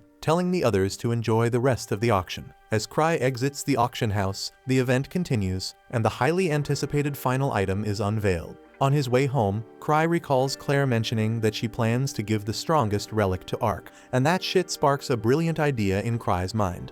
The next day, Cry tells Ark to head to Claire, saying he'll understand everything once he's there. Ark's party grumbles about another of Cry's vague requests, but Cry reassures them that he has already warned Claire about the relic's danger, confident that Ark can handle it. Cry urges him to leave immediately or risk being late. Ark complies but asks if he should bring any weapons, and Cry advises against it, stating it's probably better to go unarmed. Ark hesitatingly asks what will happen if he doesn't make it in time, and Cry nonchalantly replies that he'll be in grief. Later, Cry reflects that Ark will now retrieve the treasure, and he'll be able to buy it from him at a friendly discount, and he thinks he should have just done this from the beginning and hopes there won't be any complications along the way. Meanwhile, we see Claire in her room, recalling how her father wasn't happy even after her auction victory. He claimed she only won because Cry let her and scolded her for spending 200 million on an ugly relic. And he also expressed disappointment at not getting to see what Cry is truly capable of. Claire frustratedly laments that despite all her hard work, no one recognizes her efforts, and all she has to show for it is this ugly mask. Claire then examines the mask, wondering what's so special about it, convinced that she's just a weakling. Then suddenly the mask begins to speak, asking her if she desires power. As it moves, it claims it has been watching her for a long time. Sensing her sadness and regret, Claire then grabs her sword to defend herself, but the mask tempts her, promising to grant her deepest desires before leaping at her. And at that moment Claire remembers that Thousand Tricks warned this mask was dangerous. But before she can react, the mask takes control of her body. The scene then shifts to Ark arriving at Claire's house, where her father informs him that Claire has locked herself in her room since last night. He's hopeful that she will open the door for Ark and expresses gratitude that Ark came. Ark wonders what Cry was trying to tell him as they suddenly hear a commotion. Ark and his party rush to investigate and find a knight being thrown around. They soon discover that Claire is the cause of the chaos, and Ark notices the mask has attached itself to her. Claire, in her altered state, begs him not to look at her like this before hurling another knight at them, and she declares she has become stronger and vows to kill anyone who mocks her. Ark then steps forward, urging her to calm down. She recognizes him, and he asks what happened, so she, from her distorted voice, explains that she acquired the mask for him, calling it the strongest relic. She insists she fought hard to get it, and Ark thanks her, assuring her that everything will be fine. He then gently asks her to remove the mask, and she attempts to do so but pauses when she notices Ark holding a weapon. Ark recalls Cry's warning not to bring a weapon near Claire, but it's too late, as Claire's anger flares as she sees the weapon. Realizing he has no other choice, Ark prepares to fight, but instructs his party to attack with extreme care to avoid harming Claire. As the confrontation escalates, the scene shifts to Arnold's hotel. Arnold's team is jubilant, amazed that they managed to sell the cursed mask for 200 million. However, as they enter their room, they find Liz and Citri waiting for them. They confusedly demand to know why the two are there,